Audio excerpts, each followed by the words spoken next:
delighted to see all of you here and here to participate in our discussion about poverty and families in the United States and where we go from here. My name is John White. I want to welcome you on behalf of the University and the Life Cycle Institute. I'll introduce my colleague Sandy Hansen in just a moment. Let me say that I am here at the request of our LCI Director, Steve Schneck, whose mother died within the last few days, and that's why he is not able to be here today.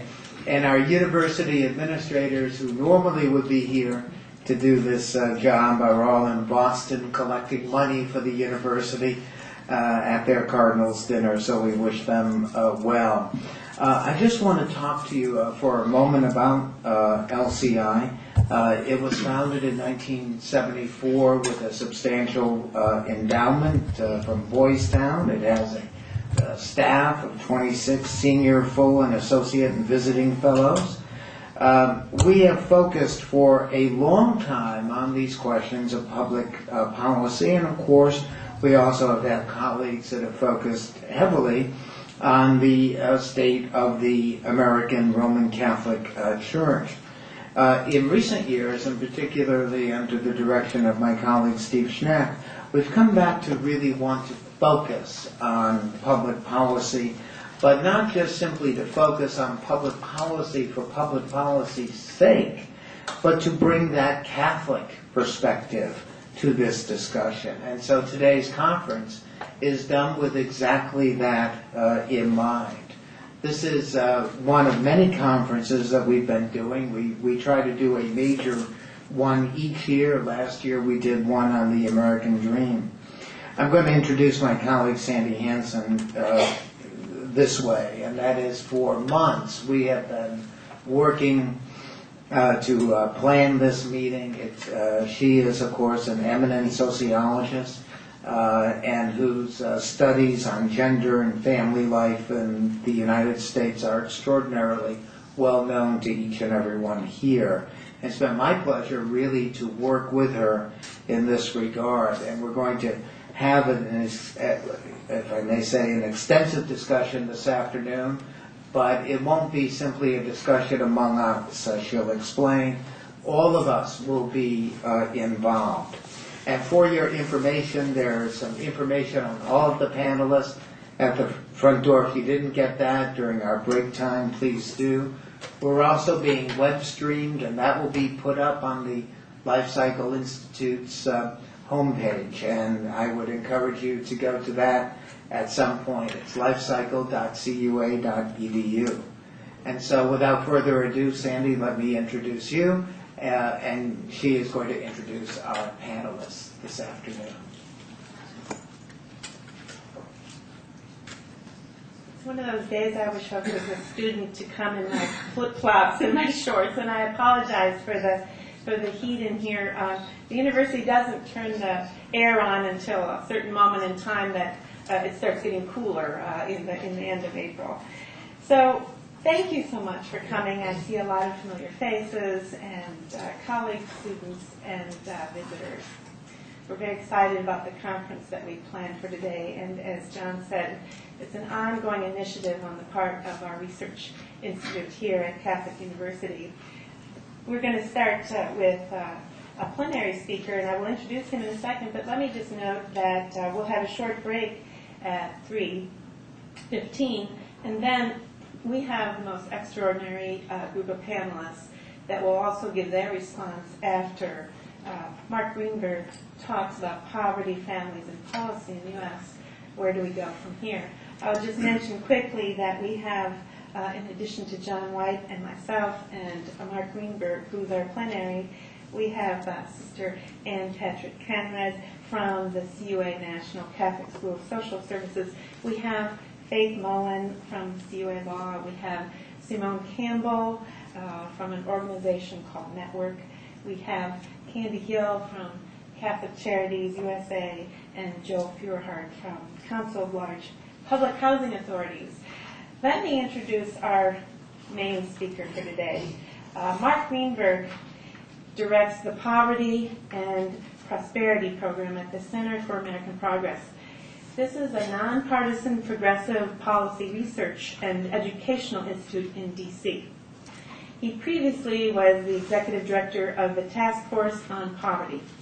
The task force report, From Poverty to Prosperity, a national strategy to cut poverty in half, was released in April 2007. Is that on your website, Joseph? That is on the website.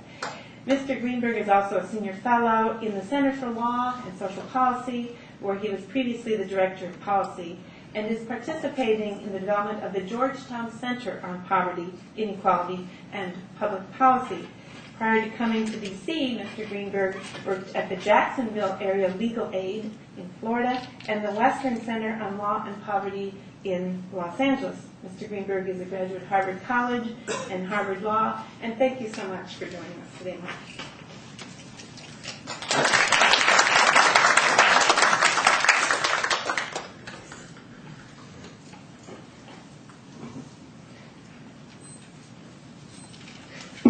Sandy, thank you very much.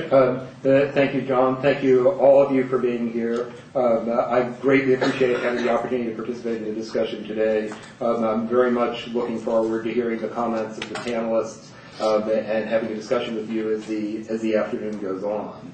I'm very sorry that Steve Schneck's mother has died and that Steve can't be with us today.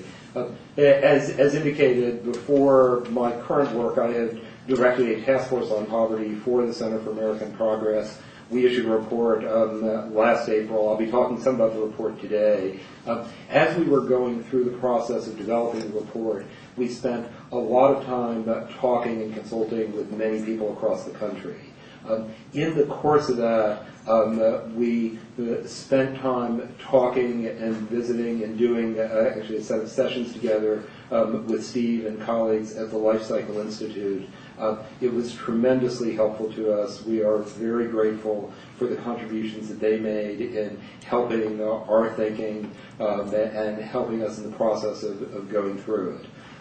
So very, very grateful, and I wish my condolences to Steve today.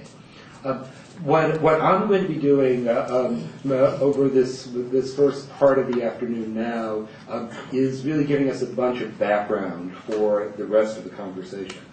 And in order to do so, I need to determine how to move the overhead.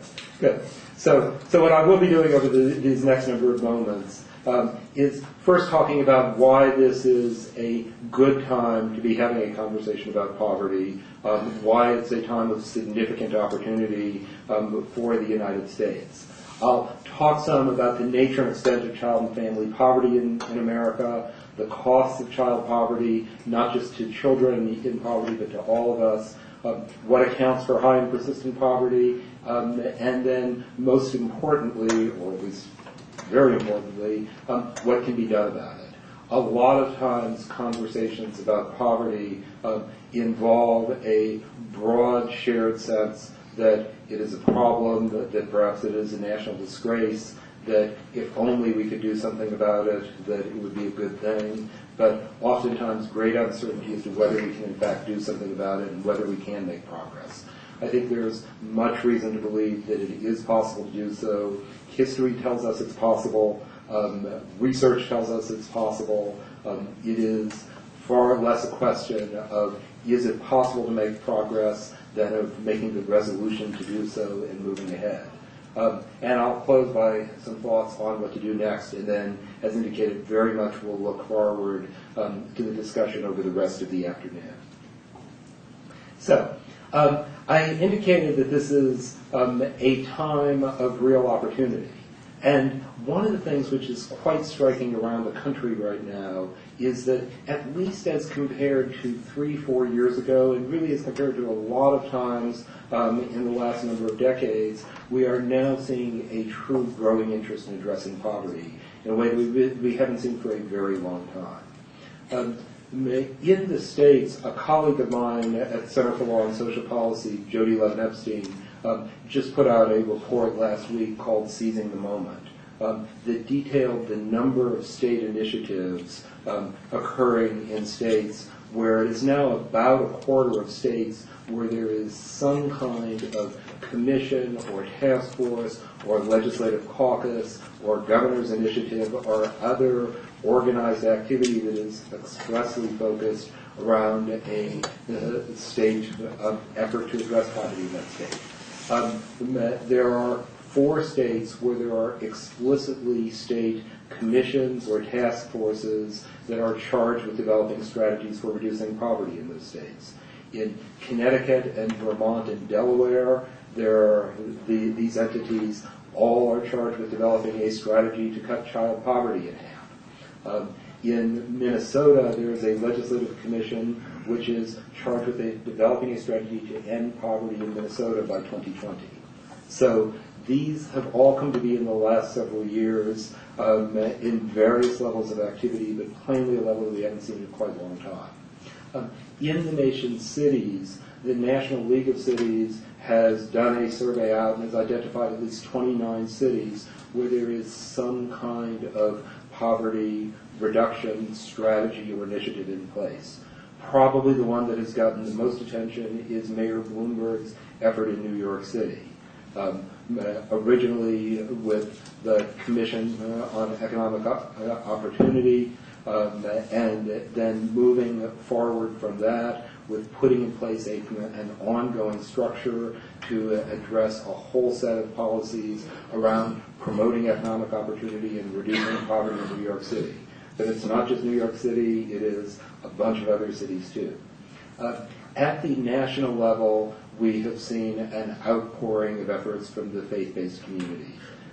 As you all know, this isn't new for the faith-based community. It has been a long, continued, consistent commitment over an exceedingly extended period of time. It has been renewed, strengthened, moved forward in dramatic ways in the last several years.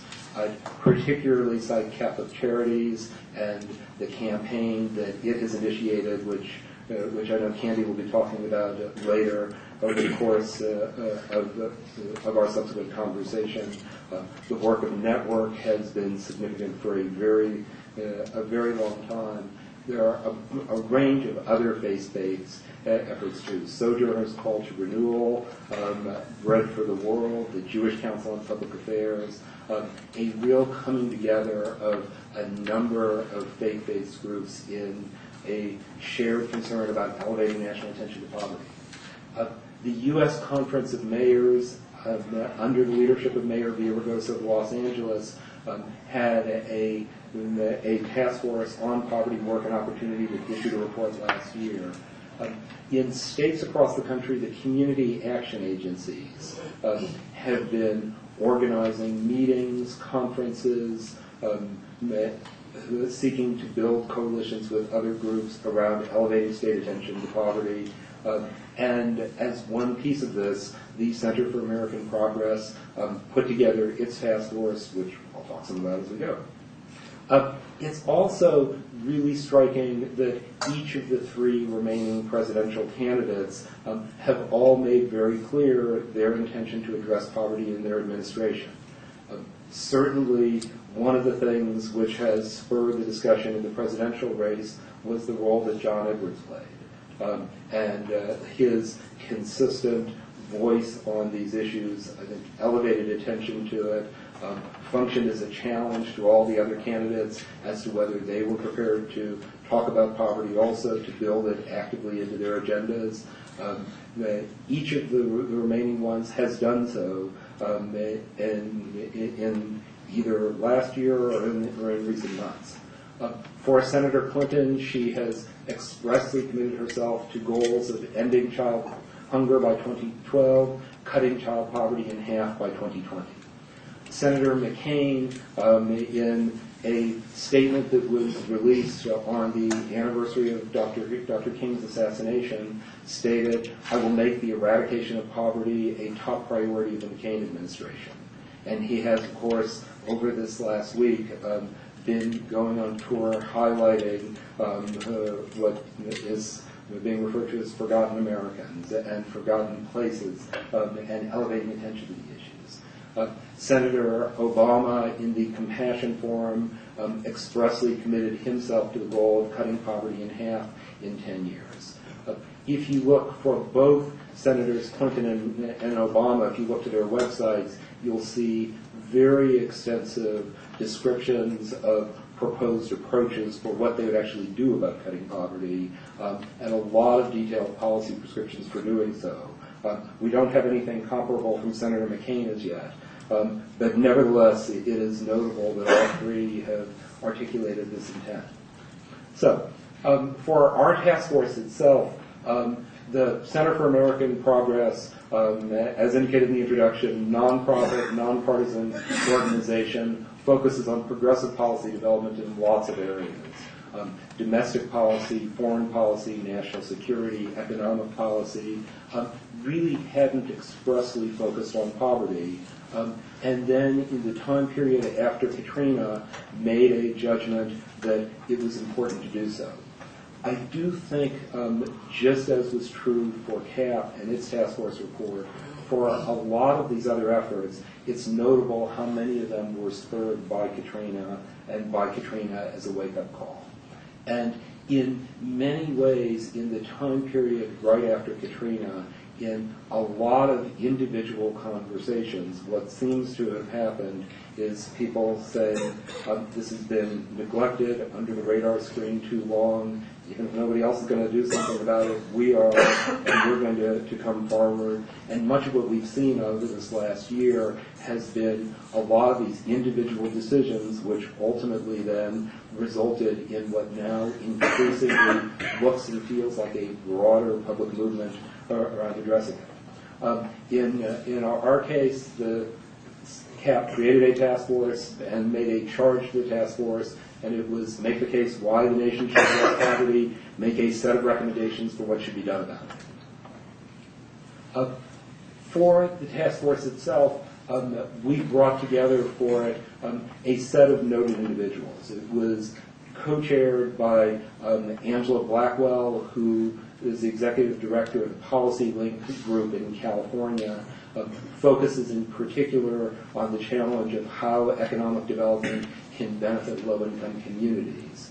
Peter Edelman from Georgetown Law School, a set of noted economists, academics, representatives from some key groups, including the AFL-CIO, the Committee for Economic Development, ACORN, Youth Build, a set of other noted individuals, and again the charge, make a case for why the nation should act and what should be done about it.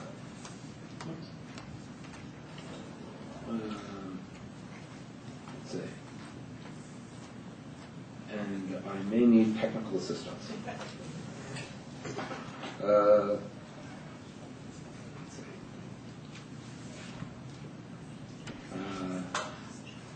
Okay. Yes.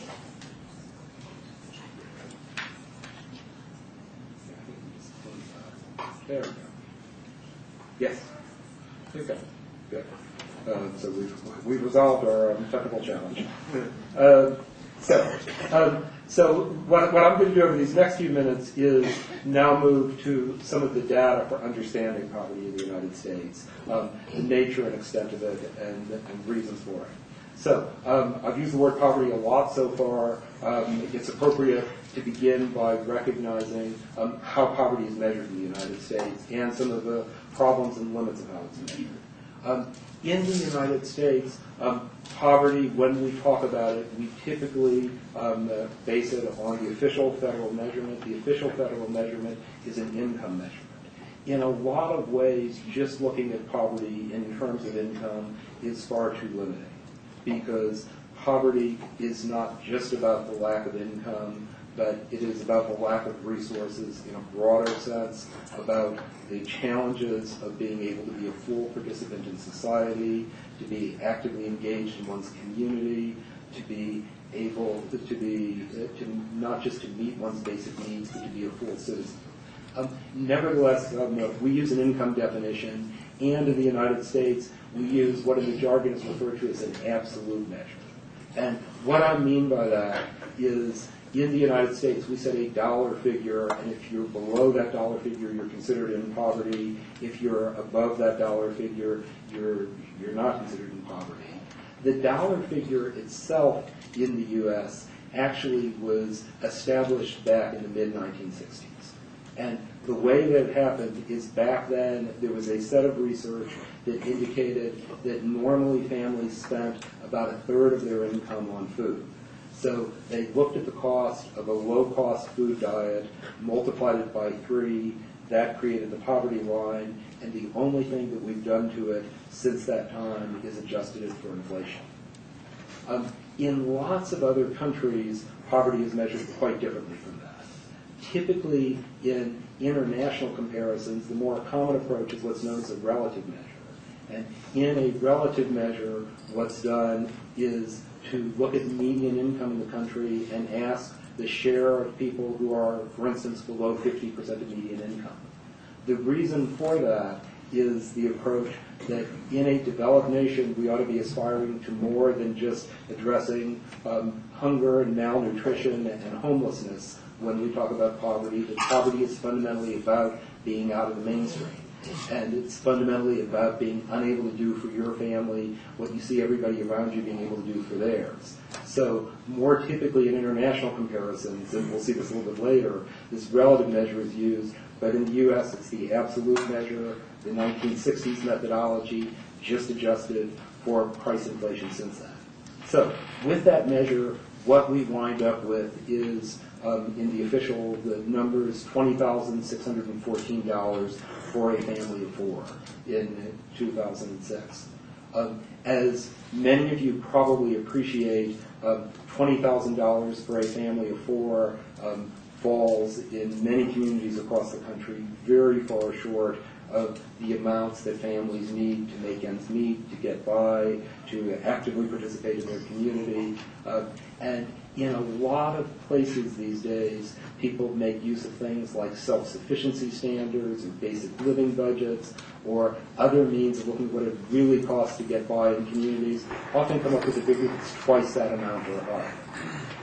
Nevertheless, that's the official measure. There are also some other problems with the official measure. It doesn't count some of the things that we really would want to count in having a better measure of how people are doing. It doesn't count the effects of tax policy, both what people have to pay out in taxes and when they benefit from tax credits.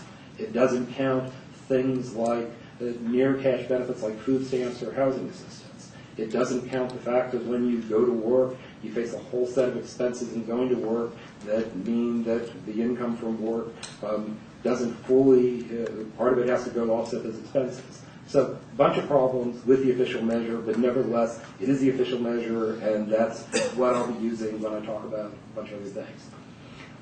One thing that's really important to appreciate about this official measure is because it's only adjusted for inflation, it means that the poverty measure over time falls further and further outside the mainstream in the United States. In this overhead, what we're looking at is comparing the poverty level, the little bars down in green at the bottom, to median income for a family of 4. And what you see is that median income over time has grown far faster than inflation. As a result, a poverty measure just based on inflation falls further and further outside the median. So if, in fact, we look back in 1959, at that point the poverty measure was almost 50% of median income. If we look at it right in 2005, it's 28% of median income. So further and further outside the mainstream. Because, as indicated, the limits of the poverty measure, a lot of times people will talk not just about poverty, but also will talk about low income status. Frequently, as sort of a rough proxy, people will use 200% of poverty as being a rough proxy of low income status. And what I'm showing in this graph is just a picture of the share of Americans in poverty under the official measures, and then a sense of who's below 200% of poverty and also who's below 50% of poverty. In the jargon, 50% of poverty is often referred to as extreme poverty. So, in our most recent data in 2006, it's 12.3% of Americans in poverty under this pretty restrictive measure of poverty, 36.5 million people. It's about 30% of Americans who are below 200% of poverty, nearly 90 million, actually 90.5 million Americans who are below 200%. And then in extreme poverty, having income less than half the poverty line, about $10,000 for a family of four, that's roughly 5% of Americans, 15.5 million people. When we break it down a little bit more, what we see is in the United States, children are by far the poorest age group. And what we're seeing here is following the poverty trends over time. And if we go back to the 1960s, the story used to be that the elderly were the poorest. That changed with a very, very dramatic decline in elderly poverty in the 1960s and early 1970s. Partly the expansion of Social Security benefits, the creation of the Supplemental Security Income Program, the continued indexation of Social Security benefits. So actually in 1974, children became the poorest age group, have remained the poorest age group ever since. So when we look at our most recent numbers, children, about 17% of children are poor, about 11% of adults, non-elderly adults, 9% of the elderly. So so that's showing the poverty rates for each of these groups. If you think about the poor overall, about a third of the poor in the United States are children. It's 35%. 55% are adults, non-elderly, 9% are the elderly. In terms of people who are in families with children, that's the majority of those who are poor. About 60% of those who are poor are in families with children, either children or their parents. So not only are children the poorest age group, but young children are the poorest group among children. Here, what we're looking at is both poverty and low income status, is 200% of poverty. And what one sees is that the poorest children are children who are below the age of 3. 1/5 of children below the age of 3 are living in poverty. And so as we think about social policy, about where we want our country to go, what's notable is that in the early years, in this crucial developmental stage, that when we see our basic trends, at the time where resources are so critical in the earliest stages of life, the highest poverty rate is for the youngest children. And again, recognizing for low income status, over 40% of children of young children who are in this low income status. Now, for children in poverty, the poverty rates vary very, very dramatically by race. Overall, for all races, about 17% of children are poor. For whites, it's 1 in 10. For blacks or African Americans, it's 1 in 3. For Hispanics, it's a little bit more than 1 in 4. So very, very, very dramatic variances by race in understanding poverty rates. When we think, and the data that I've been presenting so far, I've really been focusing on year-to-year data or what it looks like in any particular year of 2006. In understanding the nature of U.S. poverty, it's also helpful to draw a distinction between short-term and long-term poverty. When people have done studies to look to see over a period of time, what's the story, how long are you in poverty, and it matters because long-term poverty is far more destructive than short-term poverty. Nobody likes to be poor even for a brief period, but research tells us that persistent poverty is an even more serious problem. So when we think about all Americans, and this is from some research that followed people over a 13-year period, what it found is over a 13-year period, 1 in 3 Americans are poor for at least 1 year in 13. While that's so a very significant share of the American public, it's actually about 1 in 10 that are poor for most of the time over that period, and about 1 in 20 that are poor for at least 10 and 13 years. When we look at children, and this is from a different study, but when we look at children, the essential finding, over a third of children poor at some point in their childhood. 6 to 8% of children poor for 11 or more years in childhood. Again, enormous difference in terms of race. Over 23 to 28% of African American children poor for 11 or more years in childhood versus 3 to 4% of non-African American children.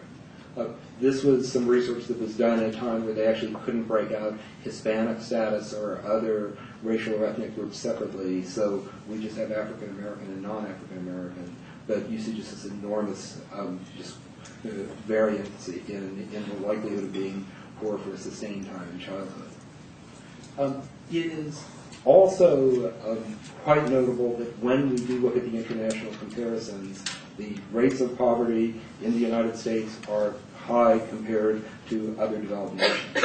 Now, as I mentioned before, typically when people do international comparisons, they use this relative measure. And the most common one is this measure of looking at the share of adults or children who are below 50% of median income. There was a major study released by UNICEF last year on child poverty and child well-being in rich nations. What it found is using this relative income measure that the United States ranked 24th of 24 nations on child poverty. It was at the highest rate among the 24.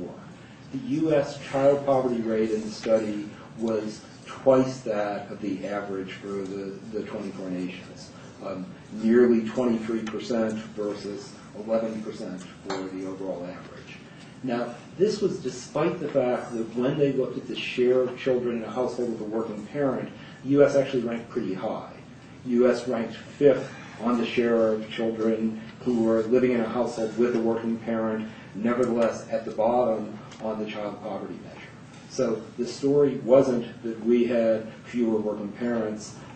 It was the combination of the labor market and government response that results in the very high child poverty measures.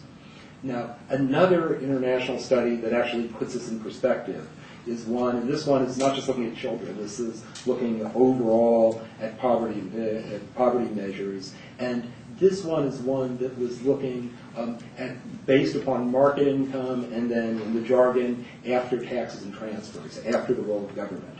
And what it found is that if you looked just based upon market income, the United States didn't have the highest poverty rates. It actually was somewhat below average. When you looked at after taxes and transfers, what the role of government was in reducing the inequities that resulted from the market, based upon after government taxes and transfers, the United States had the highest poverty rate measured in the group. So it fundamentally was the story of us doing less than the other nations. In understanding how we do less, again, if you recall when I talked about how dramatically elderly poverty went down in the 60s and early 70s, there is a really striking contrast between our approach to the elderly and our approach to children. For the elderly, the effect of government policy, this is from a different study for the United States, in the absence of government policy, they would have a 50% poverty rate. Because of government policy, down to 9%. For children, the net effect of government policy was to reduce poverty, but to reduce it far less, and the net result was that a much higher share of children remained in poverty. So, with this data, for our task force, as we looked at the challenge to the nation, we understood, as I know you here understand, the moral challenge of poverty and the moral reasons to address it. We sought to also ask, what is the economic case for addressing it? What difference would it make for our country if we were able to bring about a dramatic reduction in poverty? We commissioned a set of academic experts to look at that question. They looked in particular at the issue of what are the costs, the adult costs associated with children growing up in persistent poverty. And they wound up estimating that the overall costs for our economy are in the range of $500 billion a year, roughly 4% of our gross domestic product. They concluded that those costs were about evenly divided between three factors. Lower adult productivity, that poor children are less likely to be well educated, they are less likely to be employed as adults, they are less likely to be in better jobs as adults, they are less likely to be economically productive. So lower adult productivity and wages, higher crime, while emphasizing that most poor children don't grow up to be people who commit crimes, and higher healthcare expenditures. Almost evenly divided between those three and bearing this $500 billion cost on our economy. So certainly that is one reason why for the nation we'd want to address poverty. Another is the challenge of economic mobility. There's some really striking new research that has come out from the Brookings Institution looking at rates of moving up over time in the United States. All their research has led many people to believe that rates of economic mobility were relatively high in the United States as compared with other nations. The new research tells us that economic mobility isn't as good as we thought and doesn't compare as well with other developed nations as we thought. And let me focus here, there are a bunch of numbers, but let me just focus on one of them, which is for a child who grows up in the bottom quintile, the bottom 20%, what's their likelihood of escaping from the bottom quintile as an adult? The answer turns out to be that of children who grow up in the bottom quintile, 42% remain in the bottom quintile as adults. So far more likely than any other group to be at the bottom when they grow up. Now, it is worth noting when one looks at that most children who grow up in the bottom quintile actually do escape it. It's also worth noting that most of those in the bottom quintile as adults weren't there as children. But nevertheless, in the economist terms, the stickiness, this far greater likelihood of staying in the bottom quintile as an adult for the poorest child, it underscores the challenges of mobility for us. And when in the international comparisons, what is quite clear is that the U.S. does worse, and the reason that we do worse is because our bottom quintile of children is less likely to move on. So, with all of this in mind, our task force called for a national goal of cutting poverty in half in 10 years, setting the nation on a course to end poverty in a generation. A number of other groups have made a similar call in the last several years, and I think we'll talk more about that later. We did so because a national goal would express the importance of addressing this, would establish a clear standard against which to make progress, would provide for accountability, would foster a coordinated strategy. In taking this approach, we looked at the experience of the United Kingdom, where the United Kingdom has made a commitment to end child poverty by 2020. Having done so, has had dramatic effects on the focus of government and the focus of people outside of government. If they were measuring poverty in a way similar to ours, their child poverty rate would have already fallen by 50%. Using the measure they do, a more challenging one, it's fallen by almost 20%. They have a long way to go. They have significant challenges in front of them, that it has been a galvanizing thing. We looked at the fact that the U.S. has made significant progress before. When in the 1960s, and here, and let me move to show it, in the 1960s to the early 1970s, poverty in the United States actually fell by 42%. In the 1990s, poverty fell between 93 and 2000, fell by 25%. In both of those time periods, what we had was a near full employment economy along with very focused government policy. And when that happens, it can make a difference. Now, you do notice as you follow the chart that we had a long period for which we didn't make progress, and in fact where things went backwards or flattened. And that is often pointed to as evidence that nothing can make a difference. In fact, there is striking research that helps us understand why that was the story. To understand it, a big part of what we need to appreciate is how dramatically the economic story changed, not just for low-income people, but for our economy as a whole in the early post-war period and then in the period since the 1970s. So in the early post-war period, what we saw was high economic growth and evenly shared economic growth, where the bottom quintile was actually growing as rapidly and even more rapidly as others.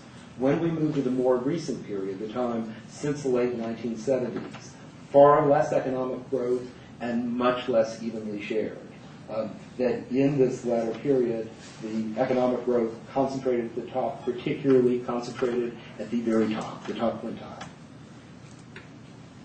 So a study that actually sought to decompose why did poverty fall so much in the early period, why did it not fall in the later period, what it wound up concluding was in the early period, the big contributors were partly income growth, principally income growth overall, and then the reduction in inequality, the fact that we were growing with shared prosperity and that the bottom quintile was moving up. In notable contrast, when we look at this later period, much less economic growth, and at the same time there's less economic growth, increased inequality, so it's actually pushing in the opposite direction, contributing to making poverty worse. Now, oftentimes people highlight the fact that there have been changes in family structure and that those changes in family structure have made a difference. It is true that they have made a difference. It is true that they've contributed to poverty. It is also true that that's not the big thing that's driving it. It is far more the story of less economic growth and economic growth which is contributing to inequality. So, in terms of what to do about it, our task force ultimately suggested a four-pronged approach. An approach that involved the principles of promoting decent work, providing opportunity for all, ensuring economic security, and helping people build wealth. It was grounded in the principles that it's right to expect people to work. It's also right for work to pay enough for people to live decently, to avoid poverty, to save for the future. Opportunity should be opportunity across the life cycle. For education, from early education through post-secondary, through lifelong learning, and the ability to live in communities with opportunity. A recognition of the need for economic security in the times people lose jobs or when work doesn't pay enough or when people can't work consistently. And the importance of a focus on building wealth. We drew one more principle from the United Kingdom.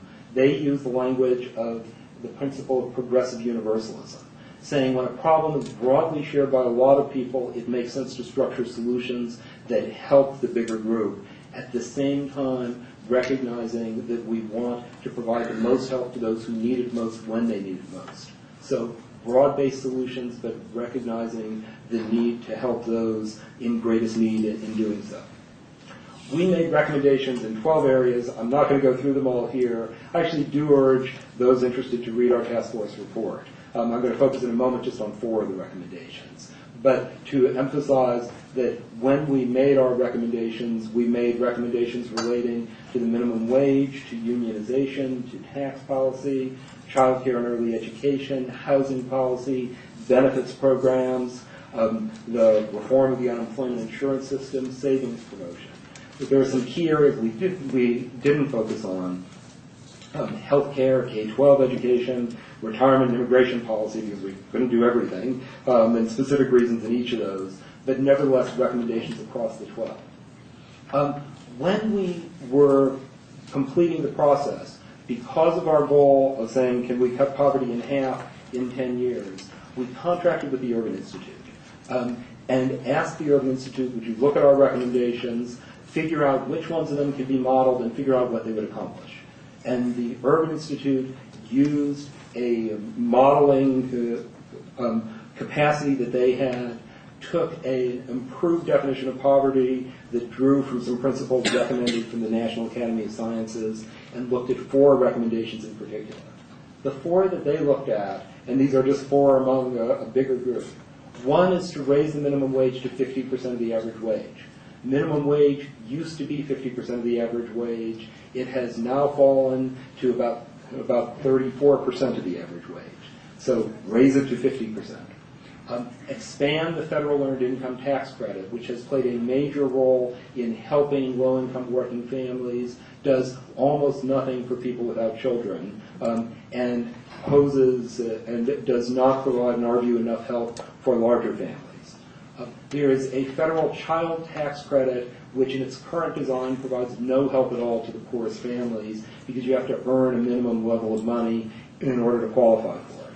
And then federal child care and state child care assistance, we propose making it fully available to all families below about 200% of poverty, roughly $40,000 a year. We asked them what this would accomplish. They sought to model it both looking at where there's evidence about how policies affect behavior and increasing the likelihood of being in employment. What they wound up concluding is that if we did these 4 things together, we would reduce poverty by 26%, reduce child poverty by 41%. And again, these are just a portion of our recommendations.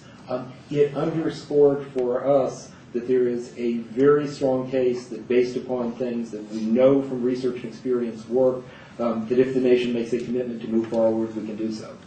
So in conclusion, the challenge for us, for the United States, isn't that nothing works. It isn't that we don't know what to do. It is about political will and making the decisions to move forward. Ultimately, it can't just be about the federal government.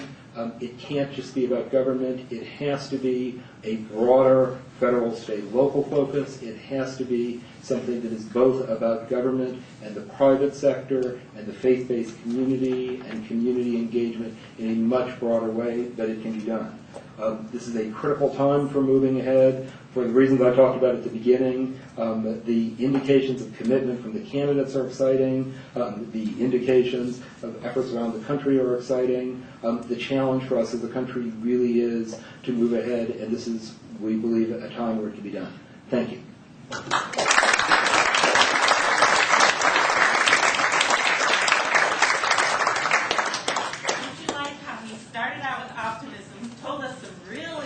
Dire things and then ended with some more optimism. We have 15 minutes for some questions and answers. We're going to have a break, and then we're going to return for a group of panel respondents, which should also add some complexity to this wonderful talk that Mark just gave to us. So, questions? You spoke very little about variations in race and ethnicity. I'm wondering why you de-emphasize such variations, number one. And secondly, as a nation, what do we have to do to address those kinds of variations in poverty? Sure.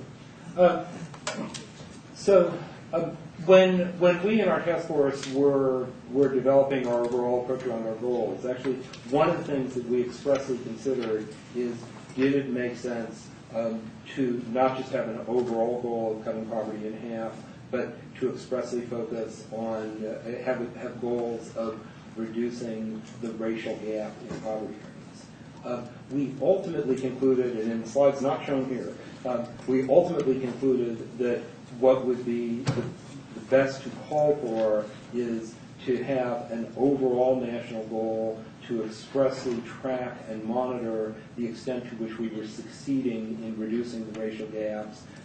And when we had the Urban Institute do its modeling of our work, we expressly asked them to do measurements of how much the approaches we were recommending would reduce the racial gaps. Their conclusions were that what we were putting forward would make a significant dent in the racial poverty gaps, would not fully eliminate them. In terms of overall approach and thinking about where to go on policy, certainly one part of overall policy, and I, of course, only talked about a small number of them in the course of the talk, but one part of it is an explicit focus on the continued role of racial discrimination in the United States and the enforcement of anti-discrimination statutes and requirements. There is also, in our view, a tremendous need to focus on addressing a set of populations who very much need help, both in being able to have successful workforce participation and for which the racial disparities are very significant. One of our recommendations was the importance of a focus on disconnected youth, of youth who are not in work, not in school, not effectively integrating into education, employment, or their communities, with a very disproportionate impact, particularly for African American youth. We also focus in our recommendations, one of them is about the need to be addressing prisoner reentry policies, where in the U.S. right now, it is in the range of about 600,000 prisoners leaving institutions each year, coming back to communities disproportionately, men of color disproportionately reentering communities of color. So we think that's a crucial part of it. Part of one of our other recommendations was an express focus on the role of both housing vouchers that can help people move out of areas of concentrated poverty to areas with greater opportunity. At the same time, the need for economic development strategies that don't leave behind the communities that could be benefiting from broader regional efforts. So I mean, I think that overall, certainly one of the questions in an approach is to what extent you develop policies that are explicitly racial and to what extent they are policies which are structured more broadly but which you look to see and you know are going to make a difference in making a dent in the racial gap, and we focus strongly on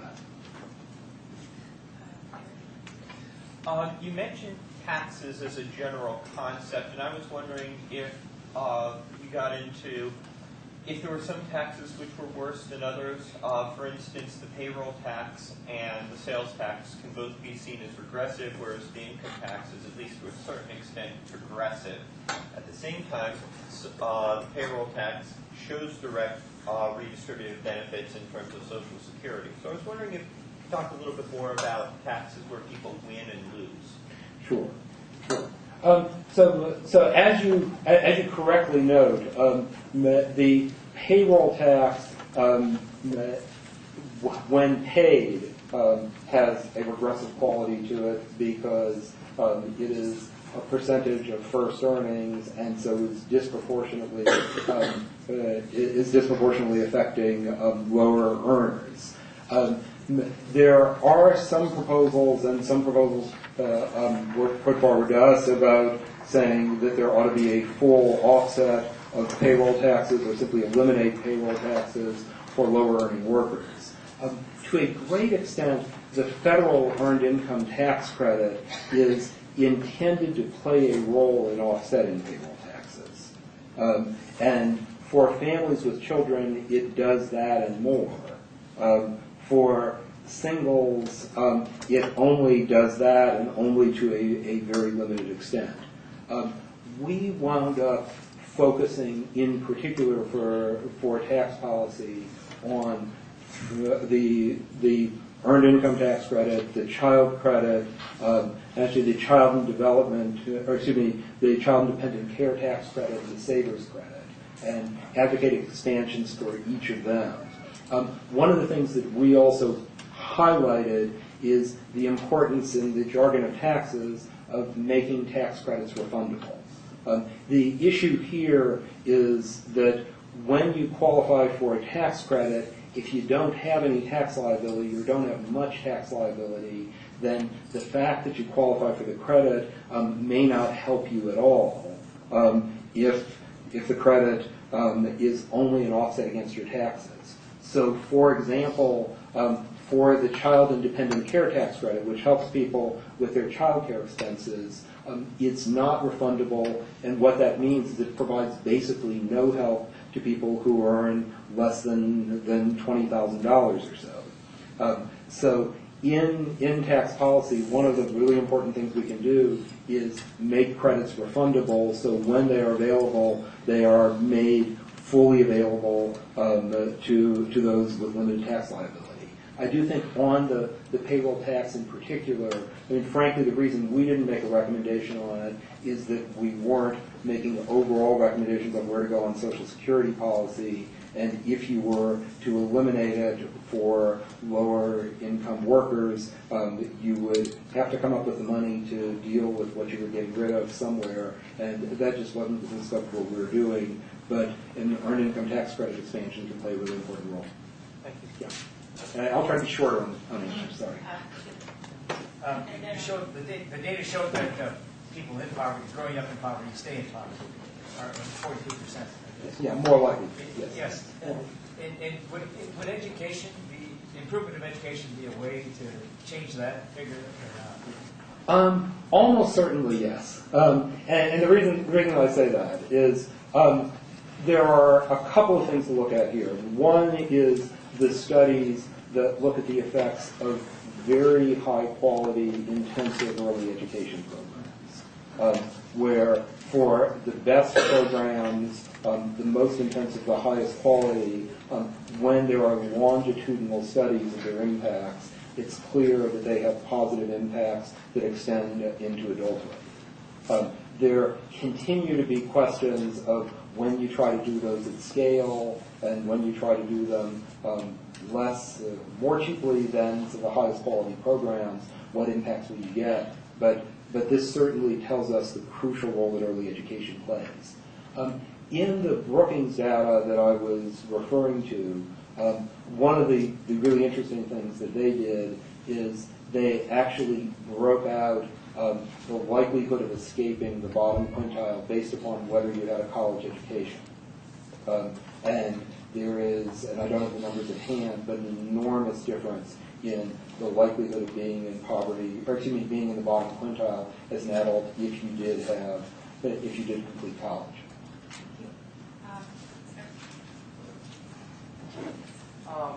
Yes.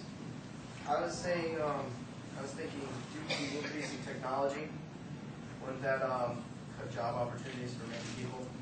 And wouldn't that then keep more people in poverty, if they stay in poverty because they can't afford higher education, to do the more highbrow jobs that technology is introducing to this day, such as QuickBooks. All right, you introduce QuickBooks, it's going to take jobs away from the accountants.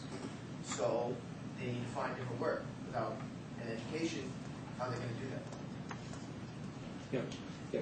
So you're actually flagging a bunch of the factors which may be playing a role in the overall economic story here. Because one is within the society overall the increasing returns to education.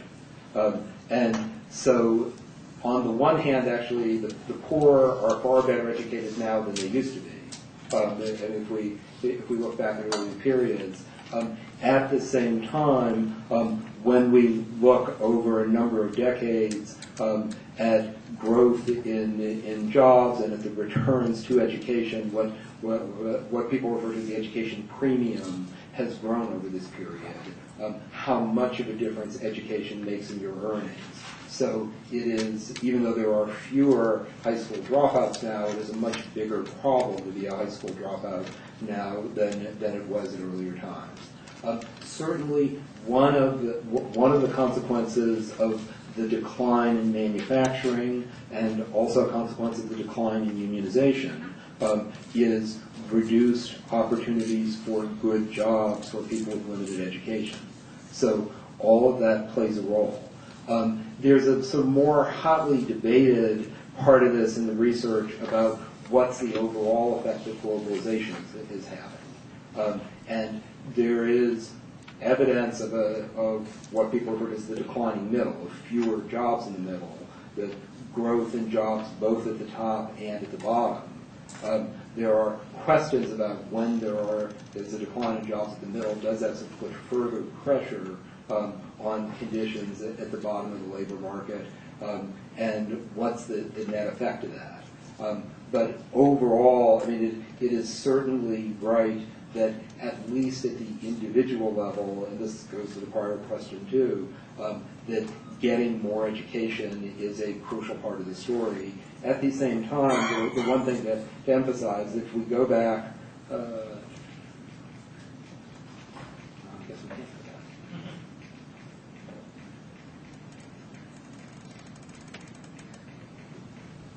go back. So if we go back to thinking about how the U.S. story has changed in recent years, this isn't just about education. And sometimes it is presented in politics and elsewhere as, you know, the reason people aren't doing well enough is they're not getting enough education. They need to get more, and if they would, they'd be doing better. That's true at the individual level, at the level of society, at a time where education levels have been continuing to grow. What we saw was this slower growth rate and far less equal growth. If you look at previous tax policies concerning housing, because I believe several decades ago there used to be tax subsidies given to builders to build apartments. And what this does, at least my observation, is that it helps hold down the cost of housing for everyone because it creates some competition between the cost of apartments and the cost of other types of purchased housing. Yeah, and I should say, I don't personally have expertise in that area. In our task force report, we did call for the adoption of housing trusts as part of an overall strategy for expanding housing supply. Also recommended that where tax credits are used, that they be expressly used in opportunities to help people, to develop housing in communities of greater opportunity. That there have sometimes been difficulties with sort of building more low-income housing in low-income areas, where the net result of that is an increased concentration, and that poses a set of difficulties. So the importance of having targeted approach around the tax policy. Yeah, you spoke throughout your presentation about sort of changing the barometer of poverty away from an absolute measure to a measure which has to do with entering the mainstream. And I guess I'm wondering, both as consumption sort of rises across income levels and goes really through the roof, whether we really have a stable way of measuring what the mainstream is, or if such an approach with how quickly consumption is rising is even really sustainable, if we can create a social safety net that we can reasonably expect to allow people to consume at the same level that people in middle and higher income brackets do. So there's, in my view, I mean, there's no perfect measure, and I mean, and part of the problem is that there's limits to sort of how much you can call on one number to show you an understanding a set of social phenomena. For the poverty measure itself, though, there are a lot of ways to do it better than what we do right now.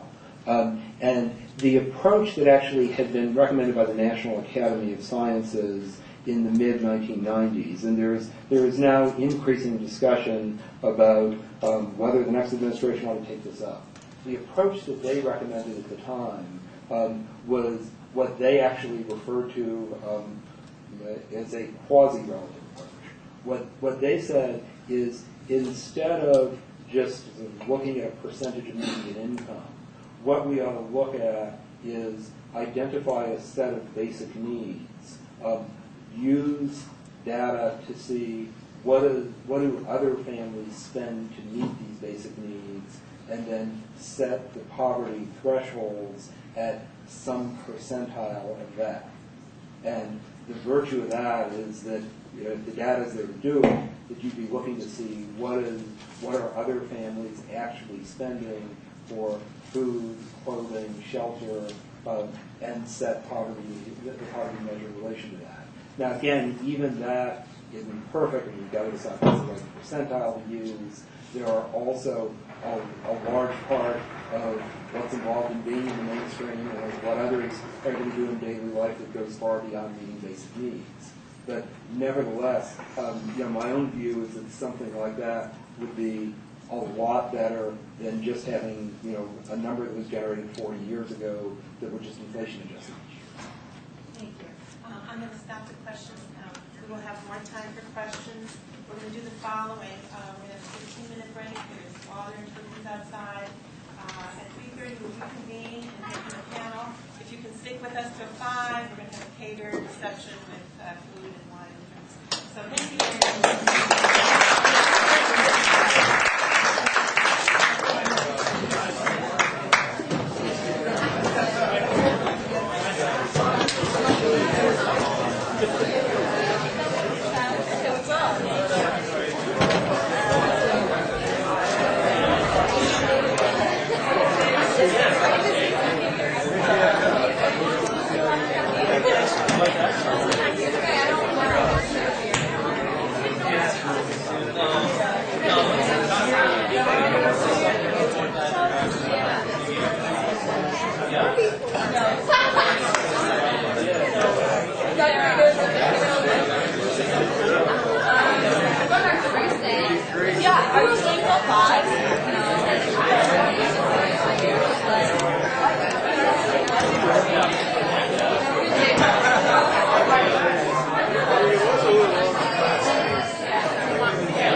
joining us.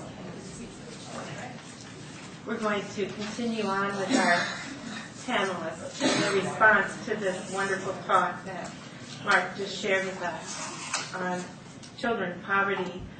Next, we're going to have Simone Campbell. She's a sister of social service. She's the executive director of Network. Network is a national Catholic social justice lobby in D.C. She advocates on issues of economic development and poverty in a global context, and recently returned from a Catholic Relief Service trip to Lebanon and Syria to investigate the Iraqi refugee crisis. Before coming to Washington, Simone was the executive director of Jericho.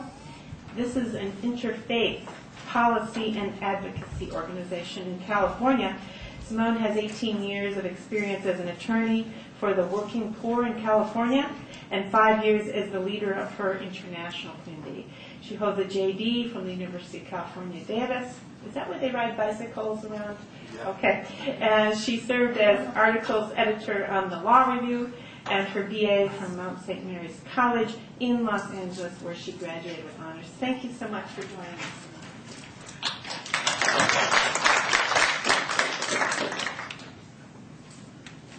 I always enjoy coming to the academic setting. I work as a lobbyist. I am the ultimate pragmatist in this crowd, probably. I try to affect federal policy in order to respond to the needs that Mark so eloquently set out. I think what we have here, while I laud the fact that the presidential candidates have noticed that we have a wealth disparity in our country, a income disparity in our country, I'm not nearly as hopeful as he is, or take as such a glorious sign that they've actually acknowledged it publicly. So let me talk a bit about what I see from our work on Capitol Hill. I believe that it is this growing wealth disparity and growing economic insecurity that has finally caused us to begin to think, ooh, maybe even I could be poor. As we come to that recognition, I think we're paying more and more attention to the fact that there already are a lot of people who are poor. I was giving a talk a couple of months ago down in Charlotte, North Carolina, and I posted what it costs to live in the Charlotte area and what poverty level for North Carolina was seen as. And this woman later called me just so upset because she found out she was living in poverty and had not known it. That she knew things were hard, but she feared she was a lower class because of it. And it caused me to begin to think of the equation of class and dignity with income in our country is part of the reason we don't engage it. That we historically have come to see that poverty, well, it's sort of their fault, whether we believe it or not. And certainly on Capitol Hill, that's what we run into on a regular basis. That the issue is raised over and over that to deal with poverty is an issue of charity. And yes, sister, many congresspeople say to me, yes, sister, it is important for the church to be concerned for that, but isn't that the church's work? Why is it government's work? And it has led me to realize that we have lost a consensus in our country that there is a government role to be played in the economic distribution within our country. And so I have come to say that what we need in our country is a new consensus on the role of government. That we, the people, have sort of abdicated our responsibility. We've fallen out. We tend a tendency to treat government or elections certainly as another sporting activity, and we get excited every 4 years. It's sort of like the big Super Bowl and the Olympics. We have the election. And we get stirred up, and then we go back to sleep and don't hold our elected officials accountable. The first 3 words of the Constitution are "we the people," and I think it's we the people that need to make a change. We the people need to insist that our government is for the common good, not for the business good. And they're not necessarily the same. too often policy over the last 20, 30 years has been equated that what's good for business is good for everyone, and that is no longer true. It is that equation that I think needs to be broken in order to step anywhere close to ending poverty. The second piece that I think that needs to be seen is that addressing low-income people, low-wage jobs, really, these programs, it's a benefit to business. That it's business smarts to provide a living wage by some fashion, either through a living wage paid by the business or through earned income tax credit, the EITC, or other government transfers, because it is very clear that business gets, with higher wages, business gets more stable employees, gets higher productivity, gets fewer sick days. Even without health care, higher wages, even if you don't have health care benefits, you have there's a healthier workforce. So that we need to see, while I would really love for us to see that it is a good thing to respond to the poor, to end poverty, or to reduce it by 50% or any number that you pick, the fact is, I don't think it's going to happen unless we see it as a good economic sense. It makes good economic sense. It is good for business to have child care available for working families. One of the reasons that, in the slide Mark put up, that the 0 to 2, children in ages 0 to 2 are the highest incidence of living in poverty, is because the second parent is least likely to go back to work soon after birth. But by the time the child is 2, usually in low-wage families, there's 2 parents working. Sometimes they have more of a clan environment where everybody works. But at least 2 parents are working with after the age of 2, which brings them up slightly higher in income. So from my perspective, the pragmatic political reality is that I don't believe once we get past November 4th that people are going to remember that we care about poverty. This is a convenient, I'm a cynic, a convenient campaign issue. But I think we the people will, because I think we the people know that the common good requires all of us to benefit. That the wealth disparity in our country is a scandal, and the fact that wages, especially blue-collar wages, have remained flat for 15 years, 20 years, is exceptionally horrifying. So we the people need to insist that money shifts, that there is provision for increased wages that were addressed, EITC, increased child care. Quality child care makes a significant difference in long-term educational development. Head Start is probably one of the premier programs. It's been proven over and over to be effective, and what is the program that has been on the chopping block, significantly cut? It's Head Start. It's a nutted cut. It doesn't make long-term sense, but I guess preschoolers aren't voting these days, so the politicians are willing to do it. We need to focus on that. Additionally, what we need to focus on is changing the criteria for receiving these government programs. Mark spoke to some of it in terms of who qualifies for EITC, where are the trigger levels. But there's another that is more challenging, and that is the best indicator for moving out of poverty is wealth accumulation. And if people have the capacity to begin saving and to invest in education, those are the 2 key factors that get people out of poverty.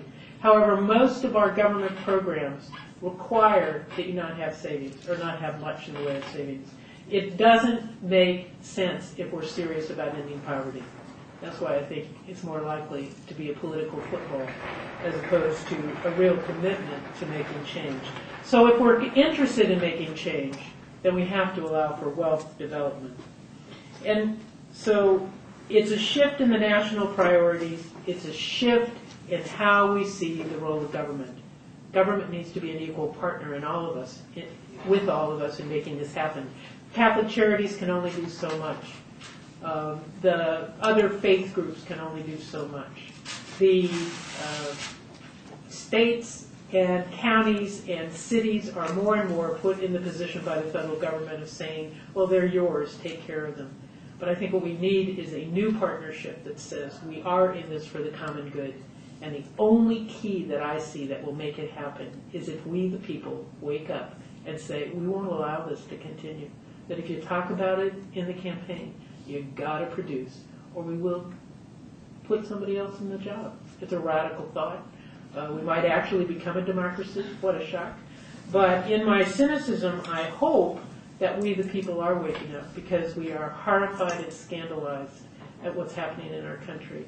And even though we each think in our heart of hearts, even though I never buy a lottery ticket, I really think I could win the lottery and become the millionaire, the fact is we have to move out of that mentality, deal with reality, engage this, make a change for our country. Let's engage it. Let's end poverty, not because it's charity, but because our whole country needs it. It's enough. It's obscene at this point. So, thank you. I'm going to allow 2 quick questions after each speaker, because speakers are so motivating, and we will have Or opinionated. we'll have Motivating and opinionated. more time at the end. Yes. Thanks, Simone. What I've heard, too, is a lot of how we can change policies that affect people individually through EITC, food stamps, childcare, that kind of thing.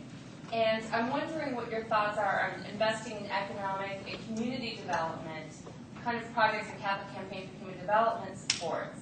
I just learned the other day that the state of Ohio spends $70,000 to $80,000 per job wooing Fortune 500 companies to come through like tax breaks and whatever. And yet there's this little think tank at Kent State University that pays out an average of $500 per job to help ESOPs, employee-owned corporations, develop their own community jobs.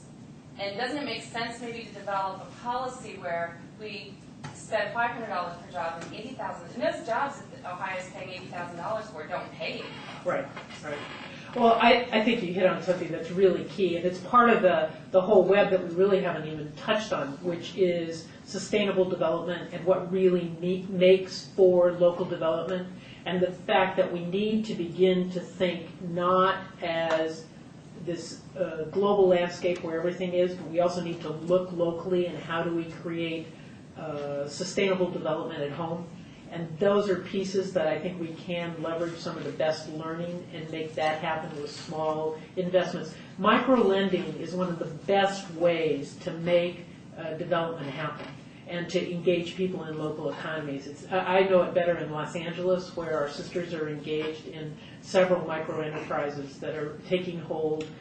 We had one fail, but out of 12, that's not bad, and 11 are taking hold and are creating economies in central LA. So I think those models, there are other models that are available, but for me, that's about the partnership.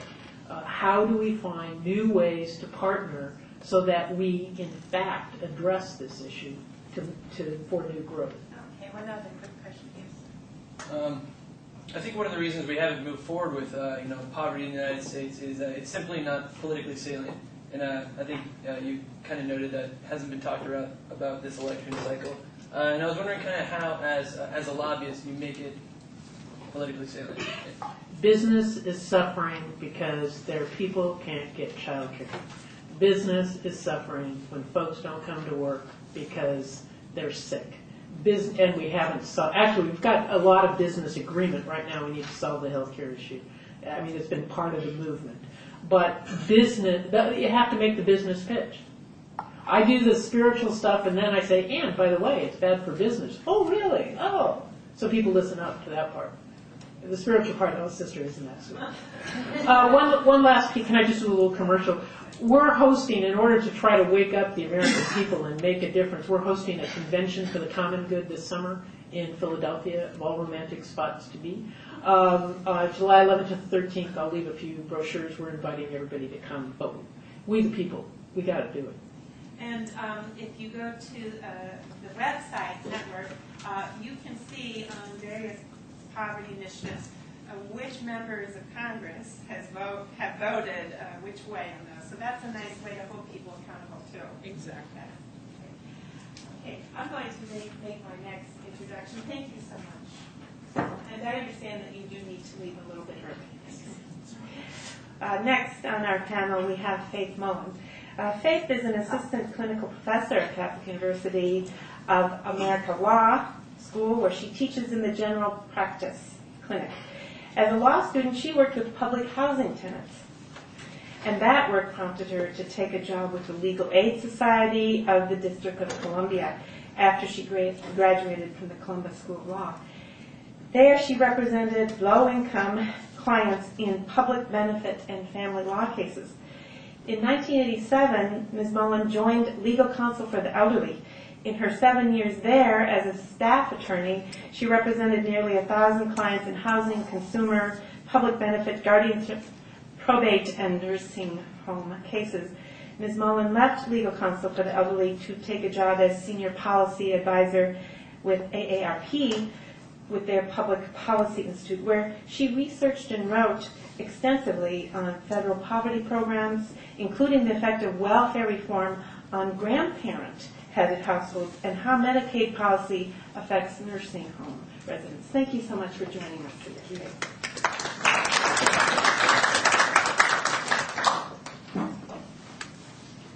Well, apart from my brief stint as a policy advisor, I've spent most of my professional career in the trenches.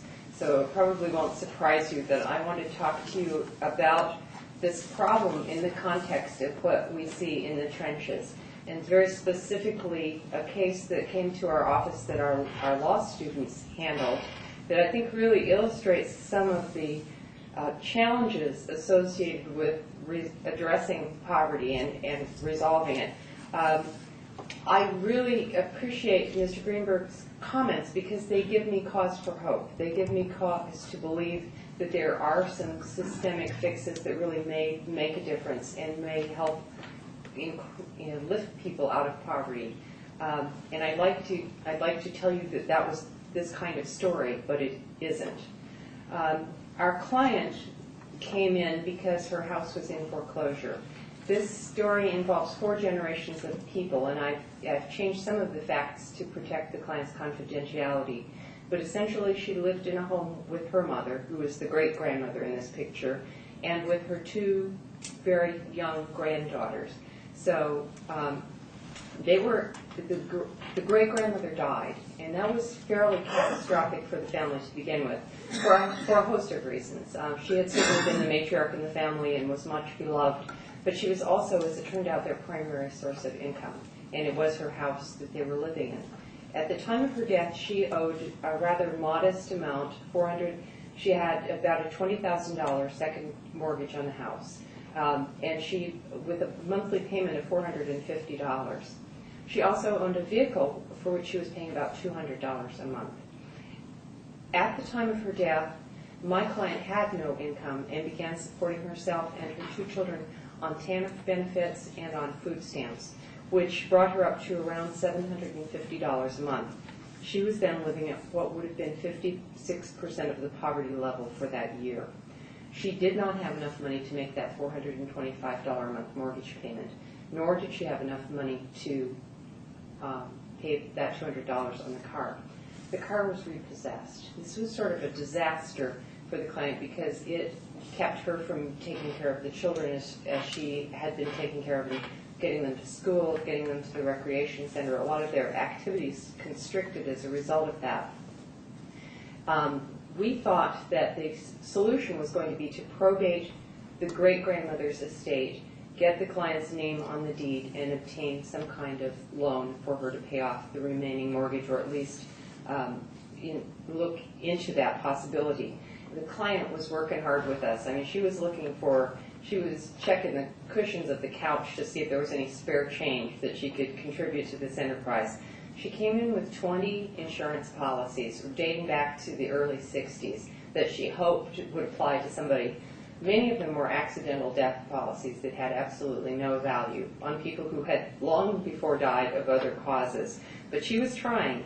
She also thought she might have a share of an interest in some property in North Carolina, which we looked into and couldn't find any evidence of. She brought in a letter from a company that I would characterize it as preying on low-income people by promising them that they will investigate assets or that they might be eligible for, that they'll look and see that you too might be the beneficiary of a fabulous estate, and please just send us some money and we'll check into it.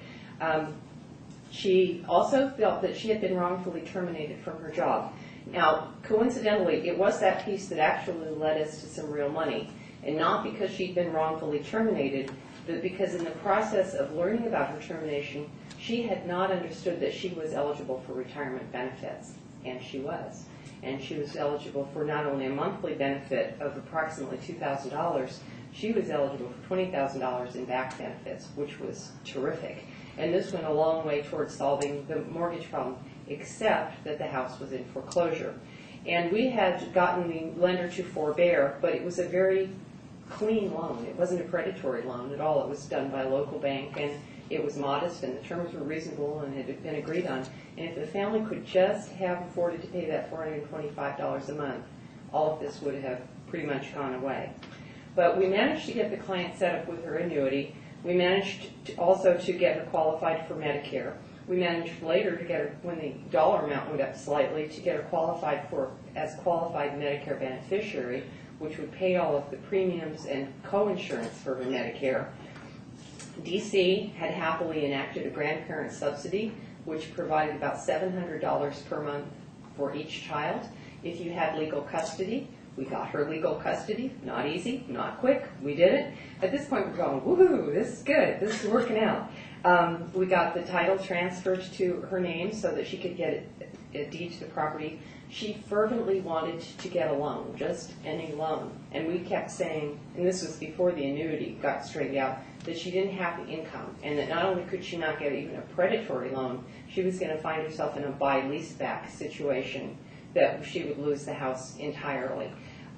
We did finally get her eligible for a reverse mortgage, and this was great because this was going to pay off all the debt of the great-grandmother's estate and give her a little pool of resources that she could use to make repairs on the house and possibly get another vehicle. That was going along swimmingly until we learned that the property was being condemned by the District of Columbia. Now, it was not being condemned because it was falling down around her ears. It was being condemned because it had a garage that over the years had decided to detach itself from the body of the house. And as one student put it, it looked like the garage was desperately trying to get away from the rest of the house. And so the entire property had been condemned because of this garage. But the client had an in, or so she thought, who was an inspector in the Department of Condemnation, who was, quote, handling it. So she didn't want us to do anything about it. So we didn't do anything about it until we learned a week before the foreclosure roared back, because the lender had decided not to forbear anymore, that the people who were poised to give her the reverse mortgage would not do so on a condemned property. Now, if we were either more shrewd or more psychic, we perhaps could have anticipated that. But the fact that the government of D.C. had not cleaned or leaned the property and just folded this into the cost ended up costing her a huge amount as we scrambled to get the garage yanked off of the building and destroyed in less than a week. Now, we interviewed 5 home improvement contractors, all of whom wanted to charge a fortune, one as many as $20,000, which she did not have and had no prospect of getting. We finally went with an unlicensed contractor who pulled it down, but it damaged her property in the process, which in turn resulted in more costs. But at least we got it, and all the while this is happening, the client is totally cheerful. I mean, I'm pulling out chunks of hair and lying awake at night worrying about this woman, and she's saying, it'll be fine. It's going to be fine. I've got you guys. I got God. It's going to be fine. It was like that man who falls out of a 25-story building, and as he passes the 11th floor says, okay so far. And we just felt she was doomed to crash. And meanwhile, money is hemorrhaging out of this estate. The probate costs, the publication costs, these are all over $500 for her. Every time this property cycled in and out of foreclosure, it cost between $3,000 and $5,000. So what had been a $20,000 loan when this odyssey commenced was a $30,000 loan when it ended because of publication costs and attorney's fees. The repo guys, this family's been paying on this car forever. It's an old vehicle, but there's a deficiency, and they want it. The home repair scams that were suggested to her. And don't even get me started on the fellow who showed up late at night on her property once the foreclosure was published in the newspaper, showed up late at night, sat at her kitchen table with her, drank a cup of coffee, and gave her $100 in the hope that she would then allow him to basically lease buy back her home. I mean, this was just horrifyingly predatory, and it was very difficult to persuade her that this nice man really didn't have her interest at heart.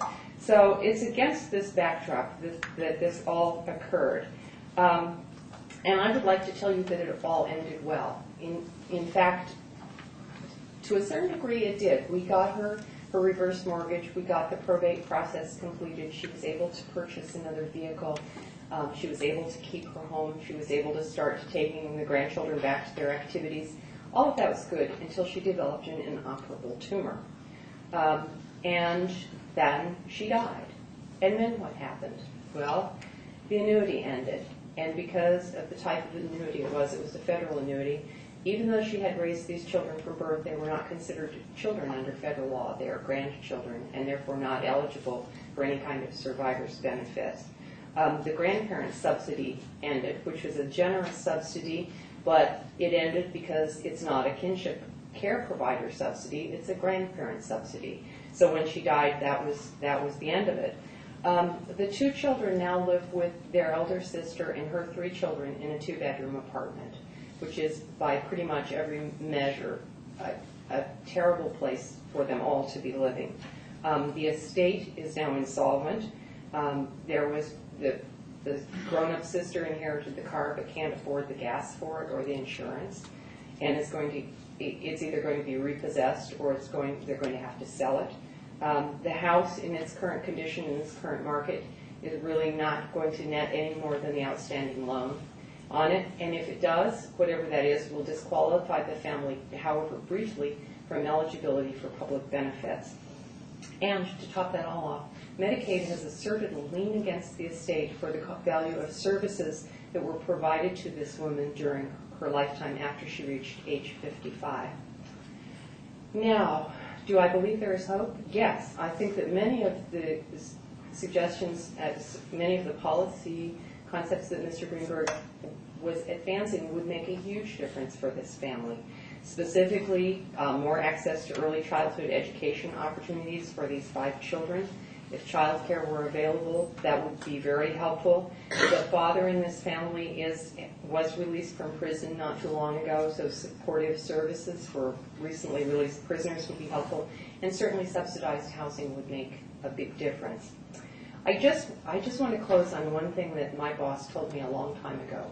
When I first worked at the Legal Aid Society, DeCosta Mason was the director, and I came back very dispirited from court one day and told him that I thought my client was going to lose custody of her kids in a neglect proceeding because of her substandard housing, even though that's really not what the law allows. And DeCosta, who was quite elderly by that time and more than a little weary, looked up at me and said, "It seems the poor never get above a whisper."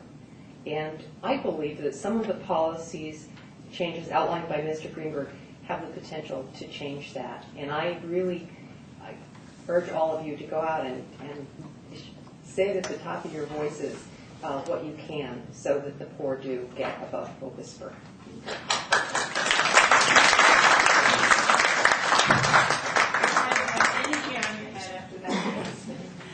Just one quick question, given our time constraints. Any question?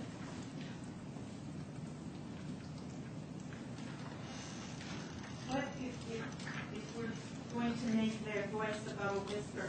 What can undergraduates do? We have a lot of undergraduates, yes. I can only give you the advice that my dad gave me, who was a social worker, and he said, you have a duty to help the people that God puts in your path, and you have another duty not to cut too big a path around people. And I think if you do that in the ways that you can meaningfully, through advocacy, through listening to people, through volunteerism, there are a lot of things that you can do that if you start being open to those opportunities, they present themselves almost in innumerable quantity. You'll have your pick of opportunities to be of service to people and to make a difference. And I do believe those things matter. Thank you very much. Thank you.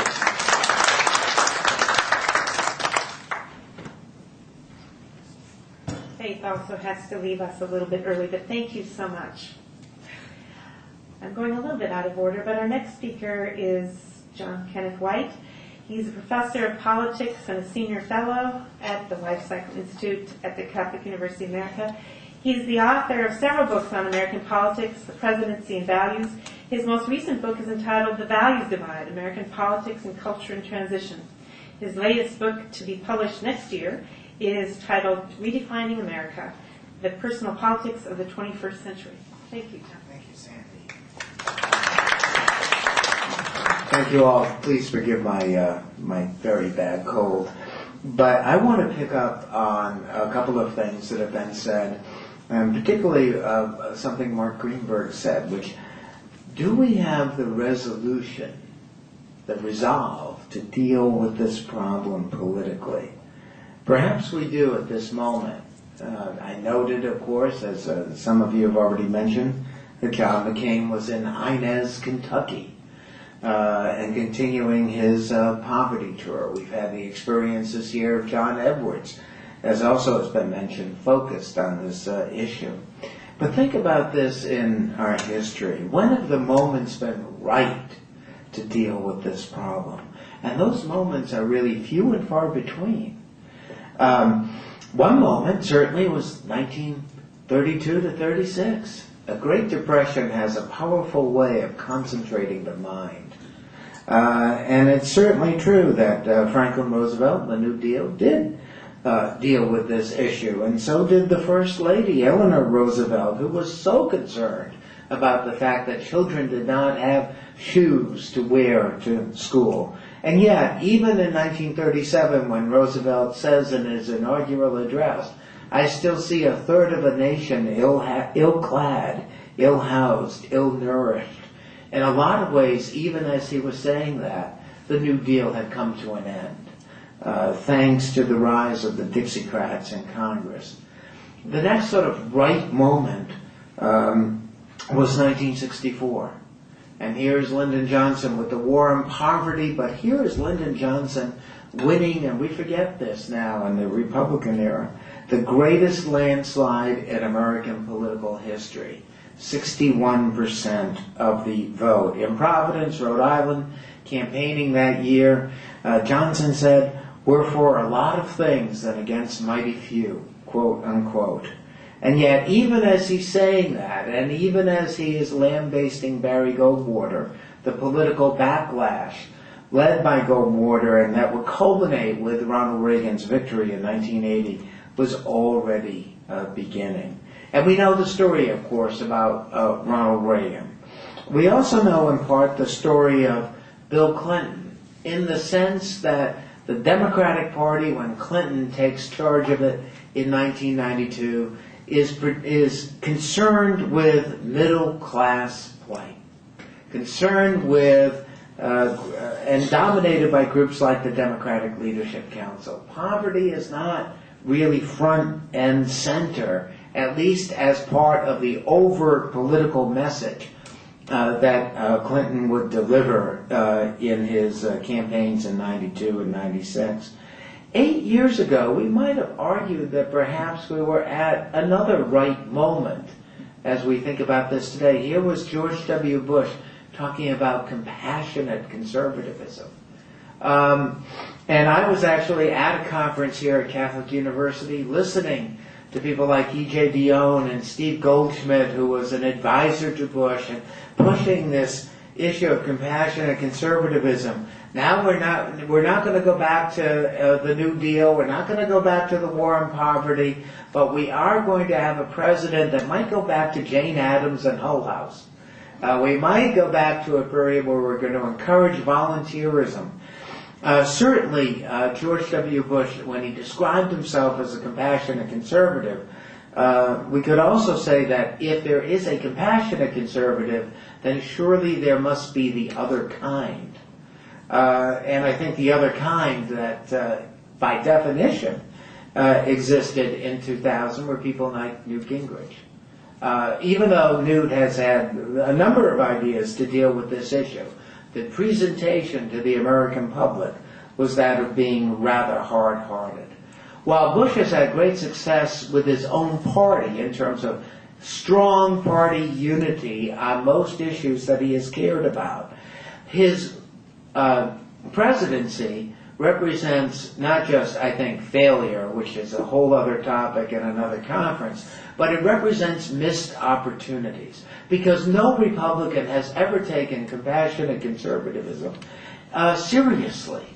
No Republican think tank spends a lot of time, as far as I can tell, thinking about this issue. No Republican in Congress has thought about this as a governing strategy. These are words that you use to win elections. And so I think compassionate conservatism will go down as a kind of missed opportunity. Though I also noted recently that when asked, Barack Obama argued that if he were to be successful this year, he would keep the office of faith-based initiatives open. So perhaps that legacy might continue, but it certainly needs a presidential shot in the arm. Where are we then? In one sense, it is not just the political will within the country to deal with this issue, but I think there's something else going on, and that's the changing demography within the existing party coalitions. What Democrats have done, basically, is put together an upside-down coalition. They have the very poor, who are pretty strongly Democratic, and those making more than $100,000, who are also pretty strongly Democratic. Or no high school exposure, pretty strong Democratic tendency. Post-college grad, pretty strong tendency, and hollowed out in the middle. This is very different than the kind of coalitions that existed when there was movement on this issue in the 1930s and even in the 1960s with Lyndon Johnson. Just one recent artifact. I believe some of you know that Barack Obama is going to be the Democratic Party nominee. I think it's almost a given. But if you look at Pennsylvania, he won those that made less than $15,000, 53% of the vote, and he got 50% of those that made $100,000 to $150K. And then if you made more than $200,000, he got 57% of the vote, but he lost everything in between. In a lot of ways, that may well be replicated, perhaps not quite to that astounding degree, but replicated in a general election. This is not new. Mario Cuomo had a very similar coalition when he was governor of New York back in the 1980s. We've seen this similar development arise in the 2000s in other Democratic coalitions. Al Gore, pretty much the same thing in 2000, John Kerry in 2004. And I think that makes it harder for the Democrats because they have both ends of this scale that they have to deal with. Does it create the political conditions by which then the party can say, yes, we're going to move ahead on this issue because our political coalition demands it? Because they lose the middle, they automatically feel that they are on the defensive. Democrats may still historically appeal to class, but Republicans are doing something different, and that is appealing to culture. When I say Democrats appeal to class, it's partly because of that history, and yet their coalition has changed. But Republicans go after culture, which encompasses class but transcends it. Thomas Frank is absolutely right in What's the Matter with Kansas. And here is just one last point. Here is John McCain in Inez, Kentucky, talking about internet expansion that might help rural communities, talking about tax policies that might help rural communities. And what is he asked about? He's asked about, do you agree with Barack Obama that poor rural communities like this one cling to guns and religion and are bitter? He's not asked that by a politician. He's asked that by one of the persons that came to his town hall meeting.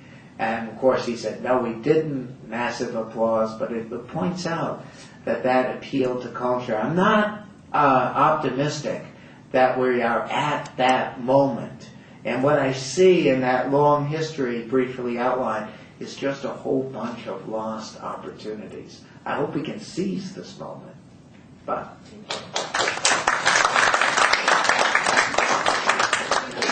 we're going to save our questions. Okay. Our next panelist is Sister Anne Patrick Conrad. She's an associate professor at the National Catholic School of Social Service here, where she teaches courses in social policy, theories of social justice, and professional social work ethics. She's currently a member of the National Social Policy Committee of Catholic Charities USA. She's been active in promotion of CCUSA campaign to reduce poverty in America. Additionally, she's currently chair of the Board of Trustees of the Council on Accreditation of Family and Child Service Agencies in New York. Thank you so much for joining us. Thanks, Sandy. It's delightful to be here and to kind of go up and down with, some of the excitement, but also some of the real realities that we're facing today in this area. Last night I was teaching my course on social justice, and I said to the students, I have 7 minutes tomorrow to talk about poverty. And I said, you've got to be kidding. And I think that a social worker it comes from a perspective in the mission statement of social work. There's really been, throughout our history, an explicit concern for poor and disadvantaged, right in the mission statement, and also a commitment to address social problems. And so social workers would work directly with people, but also at the community level, at the planning and the research level as well. And I had intended to talk about some case illustrations, but Faith did such a good job because the kind of family situation that she was talking about would be the daily fare of what a social worker works with. One of the things I think as social workers reflect, they think about, with the foot in the policy environment, our United States policy around poverty really comes very strongly from the Elizabethan Poor Laws. And central to that is a distinction between the worthy poor and the unworthy poor. We know that. One of the things that I would like to be enthused about in the Katrina situation is that it certainly did put a face on poverty. But the worry is for how long. When we saw sometimes media presentations, if we saw a rather poor, disheveled person carrying a television, some would say he probably stole it from the rubble. Okay? When we saw somebody a little better dressed or looking a little bit cleaner, and of course if you worked in disaster environments, you know that that's very unusual. We said, oh, isn't it a shame that that's happened? We've got to find resources to help this person. So again, we have stereotypes that have already been talked about, but I think that as we are moving, for example, into a present time where we can think about the types of resources that might be helpful, we also need to think very, very carefully about the fact that we are moving from a social welfare perspective to a market welfare perspective. And so typically many of the programs that are presented in the light of what will they do for the economy, what will they do for business. Again, this is a pragmatic approach But in many of our professions, and certainly in Catholic social teaching, we've given a lot of emphasis to the dignity and worth of the person and to a concern for the preferential option for the poor. And so perhaps we have to find ways to go beyond that area and begin to say, look, the poor are living in a backdrop of seeing this huge divergence between the rich and the poor. My students last night were saying, do you recognize that to be a millionaire at this point is probably to live in a middle-class environment? We're looking at double and triple-digit billionaires at the present time. And so the dialogue is changing. We know that there are those who are living in deep poverty, as has already been described, looking at the disparities at the same time. We're also very aware that we're seeing the new poor. These are people who, in many ways, work multiple jobs. If there are two parents, both parents, and everybody in the house works in jobs. We can be very concerned about daycare for children, but do you recognize that children go to daycare at 7 o'clock in the morning? We come home sometimes at 7 o'clock in the evening in order to go grocery shopping with their parents in the grocery store. This is taking an extreme toll on family life and the whole concern about relationships among people. What is that meaning for our future? We're raising a new generation of children completely with different environments. We also are seeing, in many ways, the person's living on the edge. They can just about make it, but all they need is that diagnosis of cancer or some other serious illness, and it tips them over. What about that? We need to think about what does it mean to deal, have you dealt recently with your insurance company? It takes the highest level of sophistication, and usually best at 10 o'clock at night, to be able to get an answer to what would have seemed to be a rather simple problem. And so the complexities of today's society are very, very strong. Very recently, one of our students was telling me that a client she was working with just found that she was pregnant. She realizes that she's got to continue to work, and what she's been advised is that she better register the child for child care now because the waiting list is so strong. This is an unborn child being registered. And so the resources that are available have their very careful limitations. They need to be dealt with. I think very important in the future is that the resources be dealt with in very humanistic kinds of ways. Just a very simple example. This summer, some of the people in our School of Social Service conducted a back-to-work program for prisoner reentry. And it went very well, except that there were some behavioral issues, use of language and so on, that had to be dealt with. So we have to really understand that when we're concerned, that when we're reaching out, and we really do need to reach out, that we also need to do it not necessarily in a totally business model, that this will fix the problem, but that with real concern and compassion for people that's authentic and genuine. So I think these are some of the major areas. I wanted to point out that, there are the poor, the near poor, the gonna be poor. I've never met anybody in any of my professional life that falls into the wannabe poor category, but they want to be as part of the larger society. I just wanted to share an example from my own practice in the past, having worked with an elderly woman who lived in absolutely squalid conditions. The neighbors helped her, supported her, and so on. In dealing with her situation, we found that she possibly could make a claim for Social Security, but she had been a domestic worker in the past, and it was very difficult to do that for a lot of legal reasons. Well, we were able to work out a plan, and when she got her first Social Security check, which was about maybe $250 for a month, you know how far that goes, she called me and she said, I really want you to come by and visit. I got my first check and the neighbors cashed it for me, and I want to give it half of it to somebody who's poorer than myself, because I'm just so grateful that I have something that I can count on as my own. Well, basically in our whole agency caseload at that time, I don't think we could find anybody that was that poor. And I tell that story because I think that when we talk about the poor, we need to think that understand that these are people with real human faces and human hearts. And they want to participate not only to be done for, but to be able to do as well for themselves. And so we think that's just a very important area for us to keep in mind for the future. Okay? Thank you.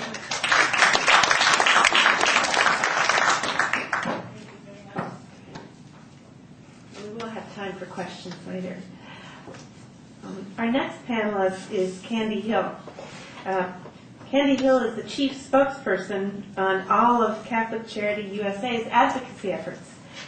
As Senior Vice President for Social Policy and Government Affairs for Catholic Charities USA, Candy is responsible for directing the organization's federal advocacy efforts, representing Catholic Charities USA on Capitol Hill, and with the administration, and serving as the organization's chief spokesperson on social policy. She serves as spokesperson on the Campaign to Reduce Poverty in America, a campaign launched by Catholic Charities USA in 2007 to address the growing disparity in America between those with the most and those with the least amongst us. She has worn many hats, one of which was she was the diocesan director of agencies and institutions for Detroit, serving as the Archdiocese of Detroit, serving as liaison between the Archdiocese and its 8 social service agencies and 33 affiliates. She holds a Juris Doctorate from the University of Detroit Mercy School of Law and a bachelor's degree in mathematics from Alma College in Michigan. Thank you so much.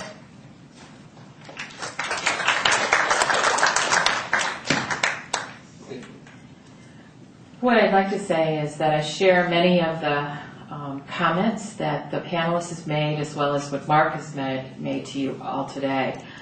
I want to talk to you a little bit about Catholic Charities USA and the commitment that we have made to the Campaign to Reduce Poverty in America, and a little bit about the discussion that has been alluded to today about, is this the right time and will we get this window of opportunity? And then I want to spend a little time about talking about racism and poverty, something that Catholic Charities has recently released a paper on. First, Catholic Charities USA was actually founded on the campus here at Catholic University of America, and we enjoy our legacy of promoting professional social work in our agencies from that almost 100-year history, and then being commissioned to be the attorney for the poor.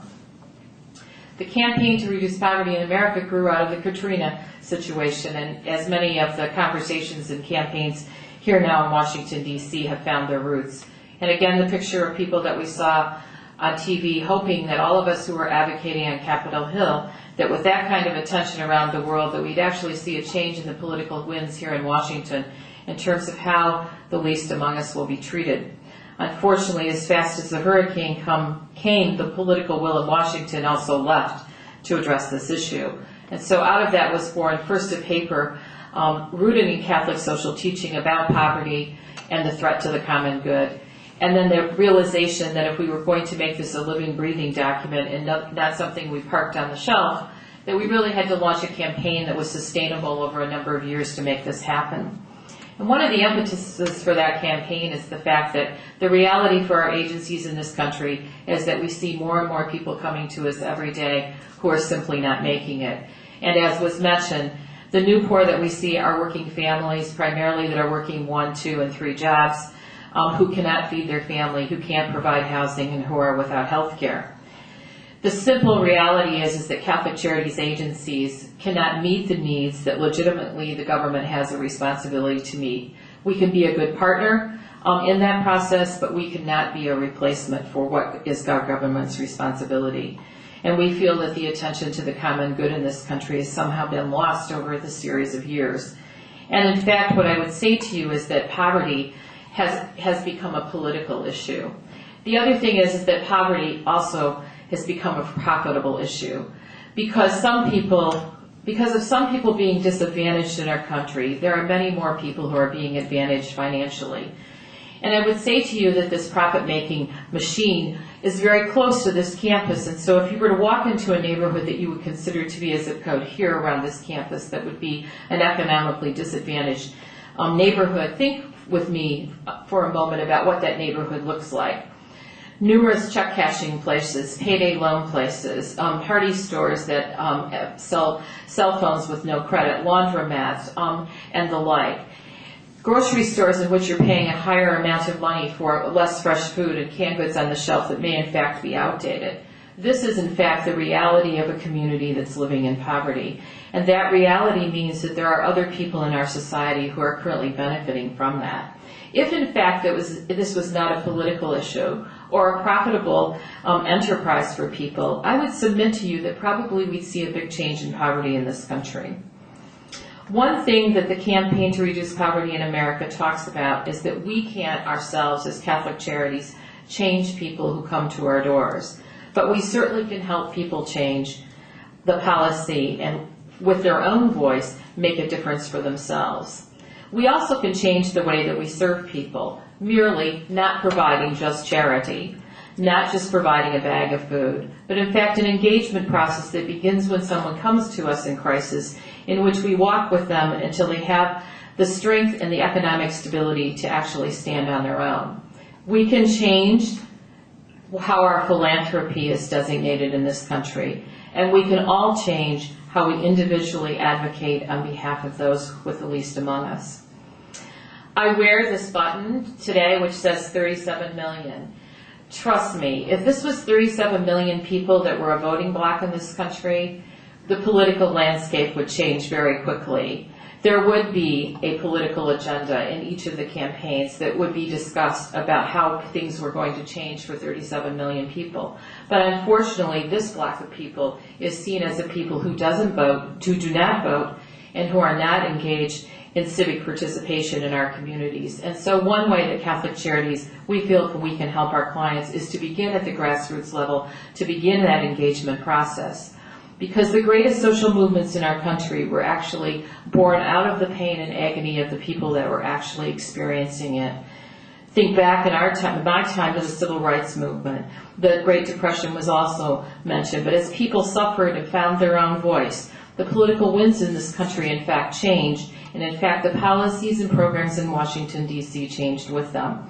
I'm not sure how long I'm going to get away with saying to all of you that I'm actually new to Washington, D.C. It's probably getting pretty close to the time I can't claim that. But I think the frustrating thing for me, coming from a city that most of you know is pretty much in desperate need right now, with the highest dropout rate in the country, the most foreclosures in the country, the most severe economic downturn, is that in the moment here in the discussions about what's good for America and what's good for policy, somehow the face of that individual person back in Detroit that I know very well who's suffering as a result of what's happening gets lost. And so Catholic Charities sees its responsibility to make sure that on Capitol Hill the faces of the poor are seen. Because each of us has in our mind, when we hear the word a person living in poverty, as to who that is. And we need to change in the minds of people on Capitol Hill who think they know who those people are. I know the frustration that we have is many times during the launch of this campaign we have heard on Capitol Hill and in some sessions that we've conducted, well, those people just need to pull themselves up by their bootstraps. If that was the case, we would get bootstraps made for 37 million people and we'd solve the issue of poverty. We have to change the dialogue around this.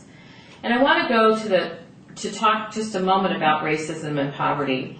We didn't feel when we launched the campaign that we would have any legitimacy unless we actually had the conversation and led the conversation about how race plays a factor in keeping people in this country in poverty. And so in January of this year, we launched a paper, which you can find on our website, which is called Poverty and Racism: Overlapping Threats to the Common Good. This paper is a cutting-edge document that talks about how we are born unequal. At the moment of birth, depending on the color of our skin or our gender, there are certain either opportunities or barriers that each of us get. Some of us are able to overcome those barriers, and many more of us are not. The disparity of the numbers represented in each of the categories of child poverty, elderly poverty, family poverty, incarceration rates, juvenile justice numbers, and the like, all point to a disproportionate number of people who are non-white or are represented in those numbers. When we look at the dropout rates, we see the same thing. And so if we're going to be successful, Catholic Charities and our nation, in reducing poverty, we have to be willing to have the conversation about how racism has created the situation that we find ourselves in. This document actually talks about white privilege. Not an easy thing to talk about, and certainly not one that's been easy for the Catholic Church to talk about. We ourselves, as a Catholic entity, have played a part in what's happened in this country on the issue of racism. We ourselves participated in discrimination at one time in our history, and you will find in the document both that historical perspective and, in fact, the teachings of the Church as it relates to racism and, in fact, the statement of the bishops of this country. I'd like to leave you with this thought. What is it that history will write 50 or 100 years about all of us in this room as it relates to how people live in poverty? Will there be poverty 50 years from now? Will there be poverty 100 years from now? And if so, how will we have changed the political landscape and the social structures to actually make a difference for the people today that find them in this place? Will the headline be, for us, Catholic Charities in 2009 advanced to policy agenda in Washington, D.C., to continue to advance social programs to support people who are living in poverty, and with diminished resources continue to serve more people? Or, in fact, will the headline be for Catholic Charities? Catholic Charities seized the moment in 2009, creating the political will at the grassroots across the country, where the poor will be considered first in every piece of legislation in this country. Because, in fact, if the poor are considered first, all of us in this room will benefit and be in a better place. If you think about Katrina as I end, if, in fact, the poor had been considered first in the disaster planning in New Orleans, the outcome that we saw on television would not have existed. Thank you very much.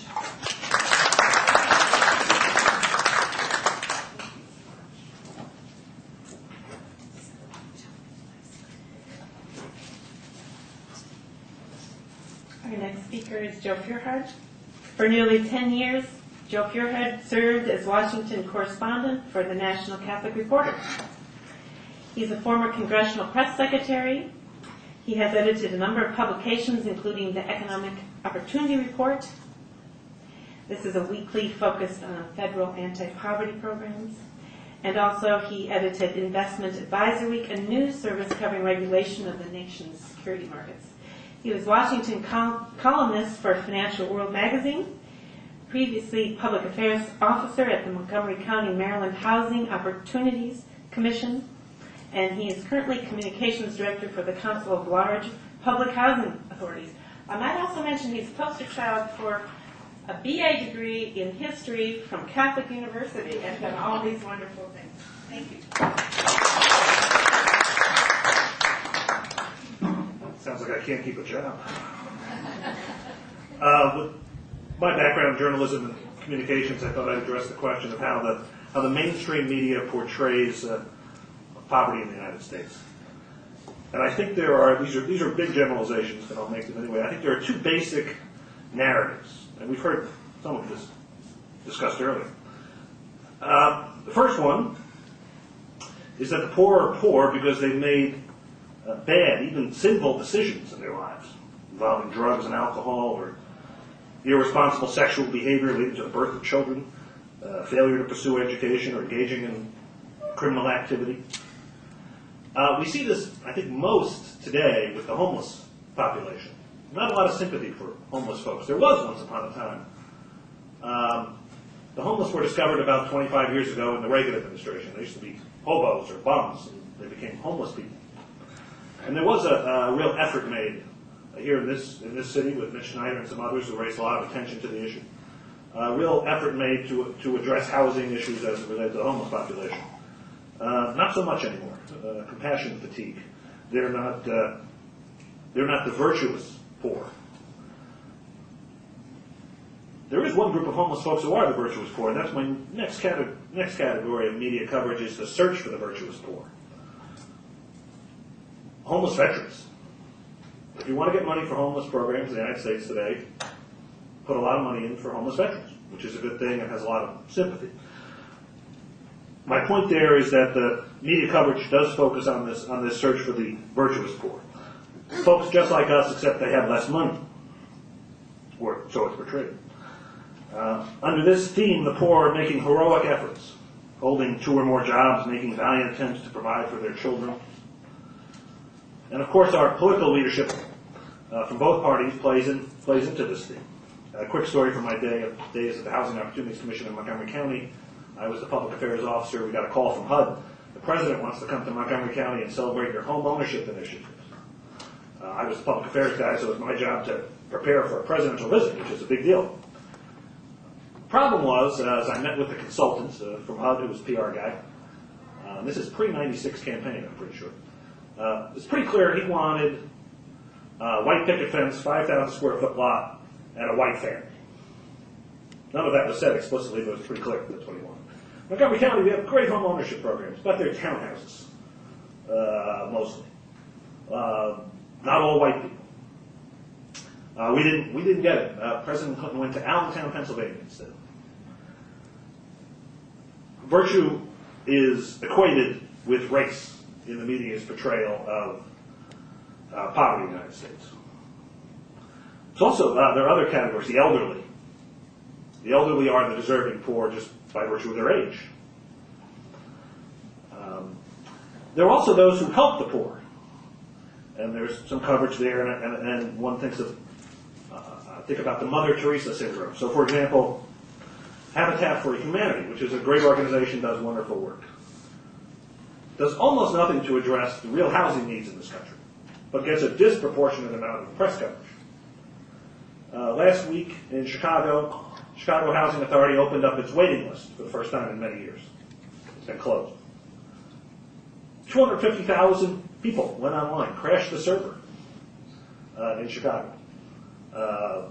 Really an amazing number, of which, for example, Habitat, again, great folks doing good things, but simply don't perform on a scale that begins to address the need that is evidenced by 250,000 people getting online to apply for housing assistance. Those people applying for housing assistance meet a certain level of criteria. They pay too much money in rent, 60, 70, 80% of their income. They live in substandard housing.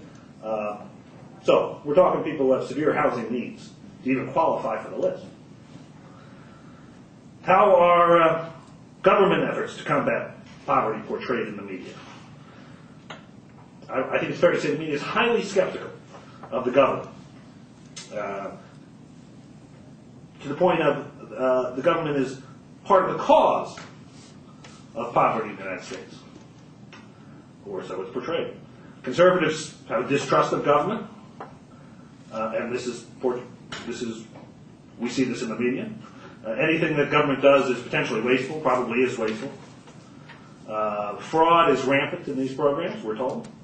So, for example, the Earned Income Tax Credit's been mentioned several times. Program started by President Nixon, doesn't involve any great bureaucracy, it's a tax program, rewards work. If you did a search, and I haven't done it, but if you did a search on the Wall Street Journal editorial page and the op-ed page, and plugged in Earned Income Tax Credit, you'd see a focus on the waste and abuse that goes on in this program. Likewise with the programs I work with, public housing, Section 8 housing, rental assistance. You'd think that the vast majority, that there are incredible sums being spent and wasted here. Now there are large sums being spent. But of course the largest housing program in the United States is the mortgage interest deduction, which I love and enjoy because it benefits me.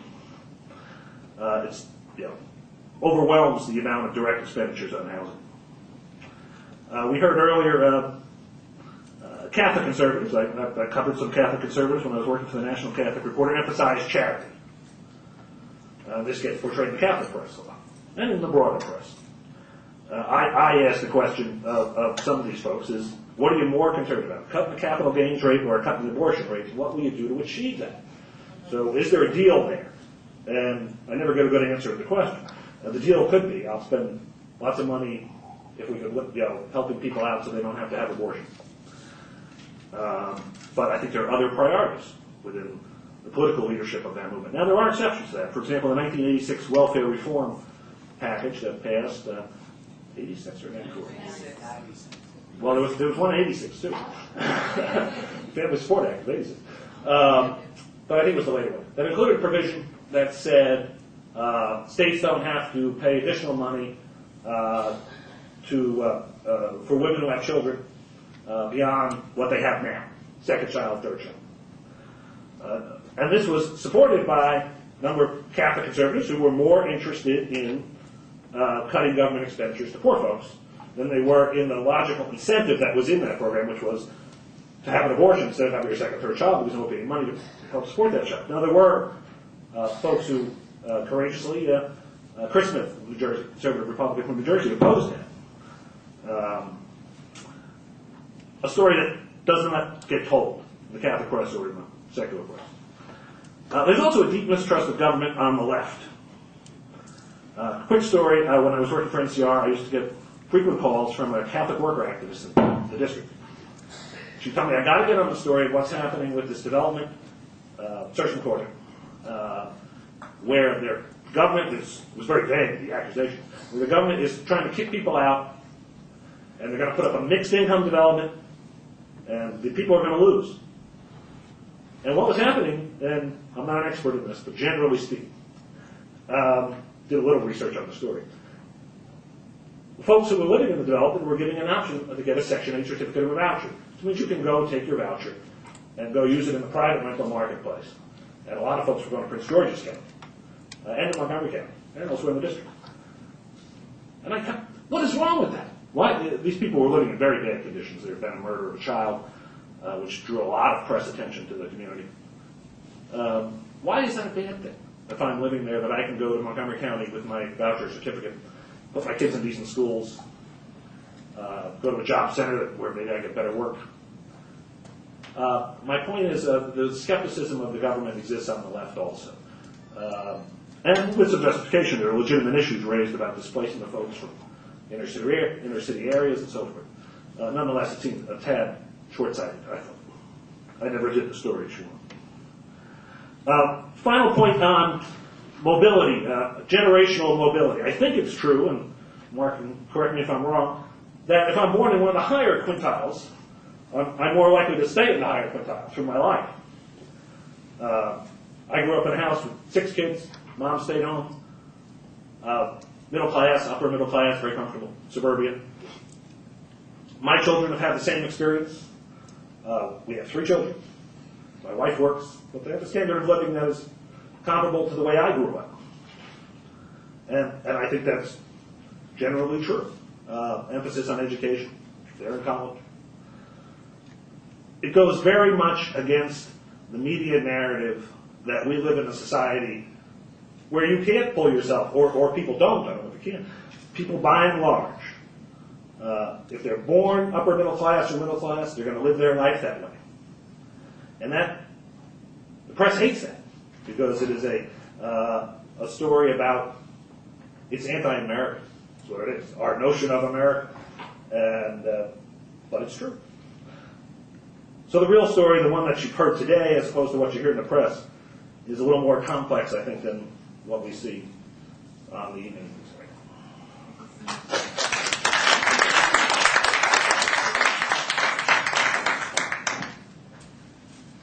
Thank you to all of you who have hung in here. I will keep my comments brief as the last of the panel speakers, and then we will have a little bit of time for questions. I want to say a few things about D.C. and some issues involving poverty in D.C. and a few things about gender. Nobody who knows me is surprised that I'm bringing that into the discussion here. The D.C. Fiscal Policy Institute released findings last week from a study of poverty in D.C. The findings were that nearly 1 in 3 working families in the district are poor. And the perception in the U.S., it's brought up today many times, is that the poor are not working, or they're not working enough, and that's why they're poor. But that's discounted by this evidence when we see that 1 in 3 working families is poor. They're working, they're just not earning enough. This has been part of our message today. The report blasts the D.C. government for failing to steer more of the benefits of the recent economic boom to local residents. It's been a very successful time for D.C., for some people. It also charges the DC government's job training programs that are inadequate and poorly monitored. Simple suggestions like a full-fledged community college system in DC come up as suggestions. A little bit more on housing. We all know that housing is one of the biggest problems for the poor. It's been brought up in everybody's comments. And there is a crisis. Low-cost, affordable housing is disappearing. According to the government, we should be spending about 30%, as was mentioned, of our paychecks on housing, and the poor spend 60%. A recent story in the Washington Post, one of the things that is happening in the district, dozens of landlords eager to convert rental apartments to condos had allowed their buildings to fall into disrepair to force tenants to move. The Post found thousands of housing violations, including lack of heat or electric, cracked walls, bug infestations, etc., in these newly emptied buildings. Part of the problem, according to the Post, is that the city was not enforcing housing codes. It may be that that story in the Post had an effect, because just this week, and some of you may have seen this, Mayor Fenty is making a new push to make widespread changes that would give the city more power to punish landlords who neglect their buildings, and even impose civil and criminal penalties when owners refuse to make repairs. He wants to conduct quicker housing inspections, make immediate repairs at poorly maintained properties, and provide more aid to tenants displaced. That would be revolutionary. In my short comments on gender, we've talked about race, and truly when you look at the poor, it's an overlap between race and gender, because it's women, and it's especially women of color, that are amongst the most vulnerable when we're talking about poverty. So some of the poorest are poor black women. 13% of women are poor. This figure is 9% for white women, but it's 25% for black women, so over twice as many black women are poor. This involves children of these poor black women. Amongst black children living with their mothers, but not fathers, 55% live in poverty. This is from Child Stats. That's a U.S. figure. Since 1980, more black children live in one-parent families than in two-parent families. A brief comment on welfare reform. Poverty policy in the U.S. is in a shambles. This has been reiterated. No one on the right or the left is talking about welfare policy. Our welfare reforms, begun in the 80s, reactivated in 2007, kicked hundreds of thousands of families off of welfare, cut low-income programs, huge cuts from food stamps, restricted legal immigrants' eligibility for benefits. Poor children now are less likely to receive assistance. Only 1 of 3 poor children who qualify in the U.S. Receive welfare. We've not reduced the number of poor families, but the number of poor families that don't get assistance. And so the promised child care help and training help that was supposed to come with pushing so many people off of the welfare dockets never happened, and very few people complained. Paul Wellstone was one of the few that did. So in the end, we have a big group being economically squeezed out. And again, just to go back to the Washington Post and my comments, a recent survey looked at black women in D.C. Some of you maybe read this.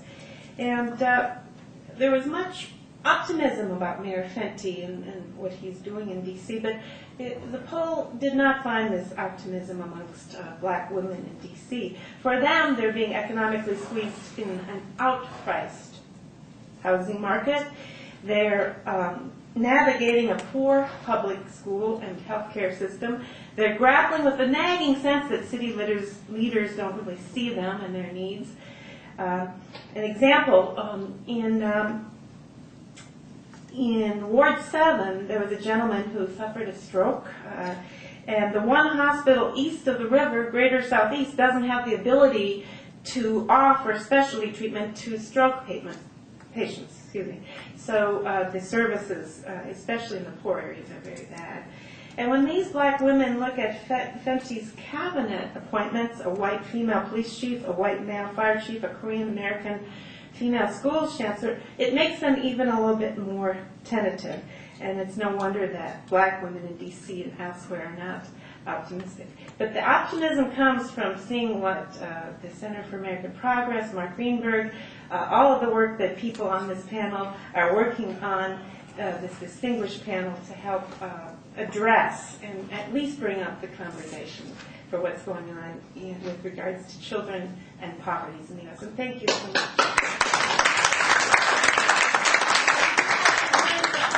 Now, and we do have some mics here. Are those turned on?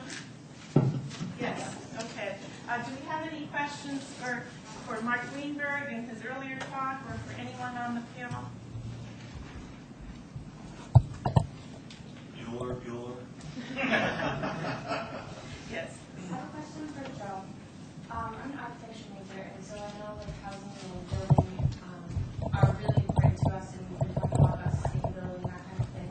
And I wonder, I know that sustainability and poverty have actually been linked in a lot of ways.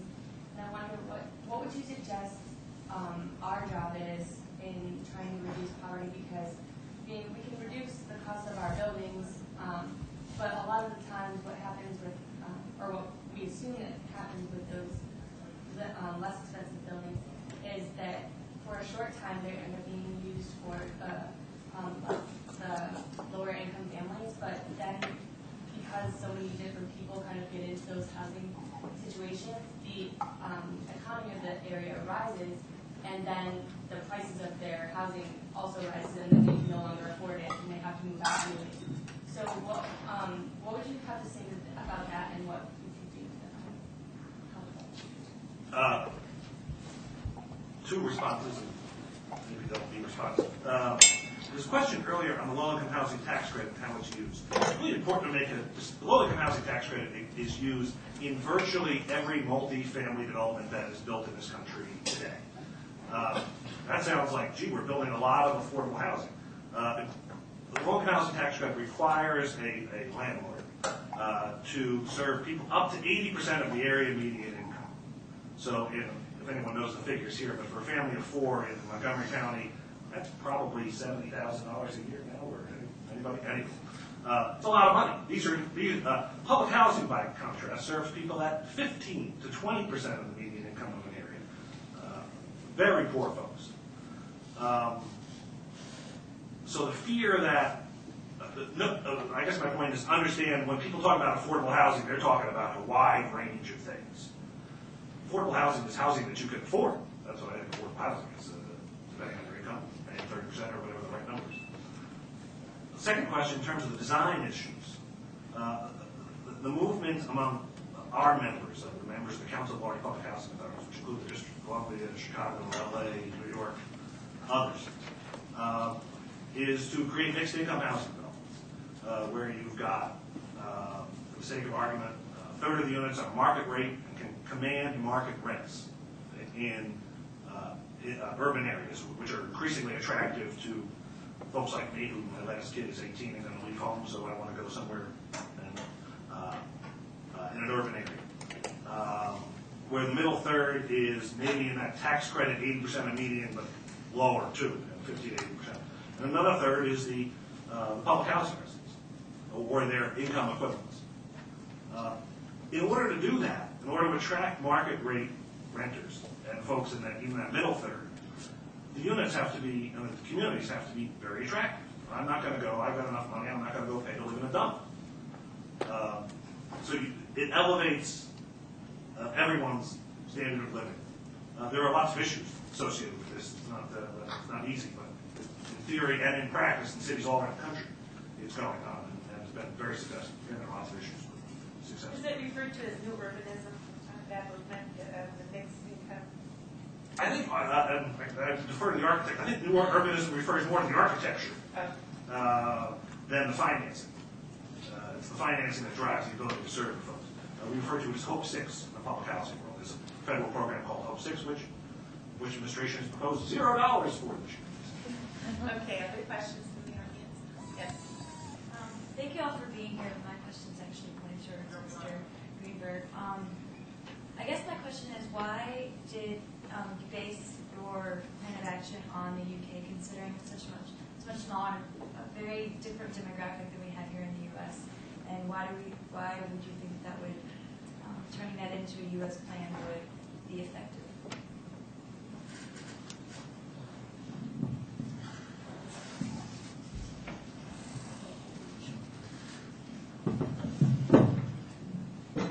So when we were looking at how to proceed, we actually didn't principally draw from the details, the specific details of what the UK is doing. What we did much more was look at the importance of setting a national goal and the way in which a national goal drives policy and drives accountability both within and outside of government. And one of the things which is actually really notable in their experience is that when Tony Blair originally announced the goal of ending child poverty by 2020, they actually didn't have any plan at all for what they were going to do. I mean, it was then basically made, a mandate and a challenge to people in and out of government to figure out, well, what are we going to do to get there? So we started with the premise that that there was tremendous virtue in setting a national goal, and that can focus activity across a wide range of areas in the federal government, state and local, and in and outside of government. Notably, I mean, we did a bunch of things differently. We said it's important to focus on all poverty, not just child. We said let's focus on cutting poverty in half in 10 years. And partly the challenges of can we ever eliminate poverty, present a lot of much more difficult issues, but there is much reason to believe that with things that we know how to do, that are doable, that are fully consistent with principles of individual responsibility, this is something the U.S. can accomplish. So I mean, I will say at the same time, there are a lot of really interesting aspects of the specifics of what the UK is doing, but what we most principally drew from them is the virtue of having a goal. One more question? Yes. Mr. Fuhrer? You actually said something that kind of skipped over it, that I thought was very interesting, and it kind of touches upon what you said, Mr. White, how we can't put together a coalition that deals with poverty, a political coalition, and kind of something you touched upon of how poverty has led to, I guess, the degradation of, I guess, the family unit in the United States, or has severely altered it. Is that you mentioned that poverty and, let's say, abortion are intrinsically related, and how, I guess, I just thought that was interesting. I don't know if you guys can kind of speak to that.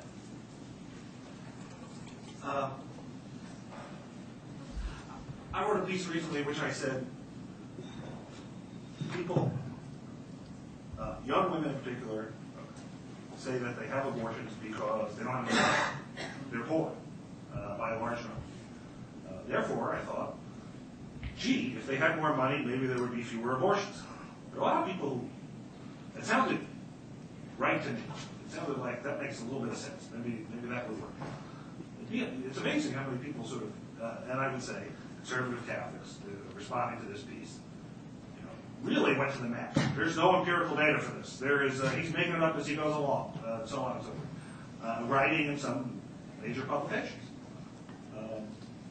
I don't know if that answers your question, but I'm a little perplexed at that response, and I would love to hear an academic answer to that question, because it seems so logical to me. There's almost like a stumbling block here, or like a wedge in the way of really moving forward on this issue, in that, for instance, social equality, economic equality, and equity is predominantly a democratic issue, let's say. And I think a lot of, pro-life Catholics would not, join that democratic coalition to advance poverty because, being pro-choice is a democratic. We have a quick response from someone. I'm with the U.S. Conference of Catholic Bishops, and one of the bills that we're supporting right now is the Pregnant Women's Support Act. And it's being introduced, it has been introduced primarily by pro-life Democrats, and we're out trying to get co-sponsors, and it's surprising how much of a little bit of a struggle it is to get some Republicans on with that. Now, some of that tide is changing a little bit, and We had a lot of Hill visits on it, we had a lot of grassroots advocacy on it. But it would provide daycare, expand health care, prohibit insurance companies from considering pregnancy a pre-existing condition, all kinds of additional services and support. So there are some ways to do that, and that's one vehicle. At the risk of being snarky here, if you took the same group that is not signed on to that bill, how many support a cut in capital gains rate? That'd be pretty curious. That is smart. We like that, yes. I also think that the idea of making poverty being seen as a partisan issue has been somewhat troubling to me as the new person kind of in town, in that it's easy to get into Democratic offices on the Hill to talk about domestic policy issues that we work on, and in many cases, I think sometimes wrongfully so, we're seen as aligned with the Democratic Party when we work on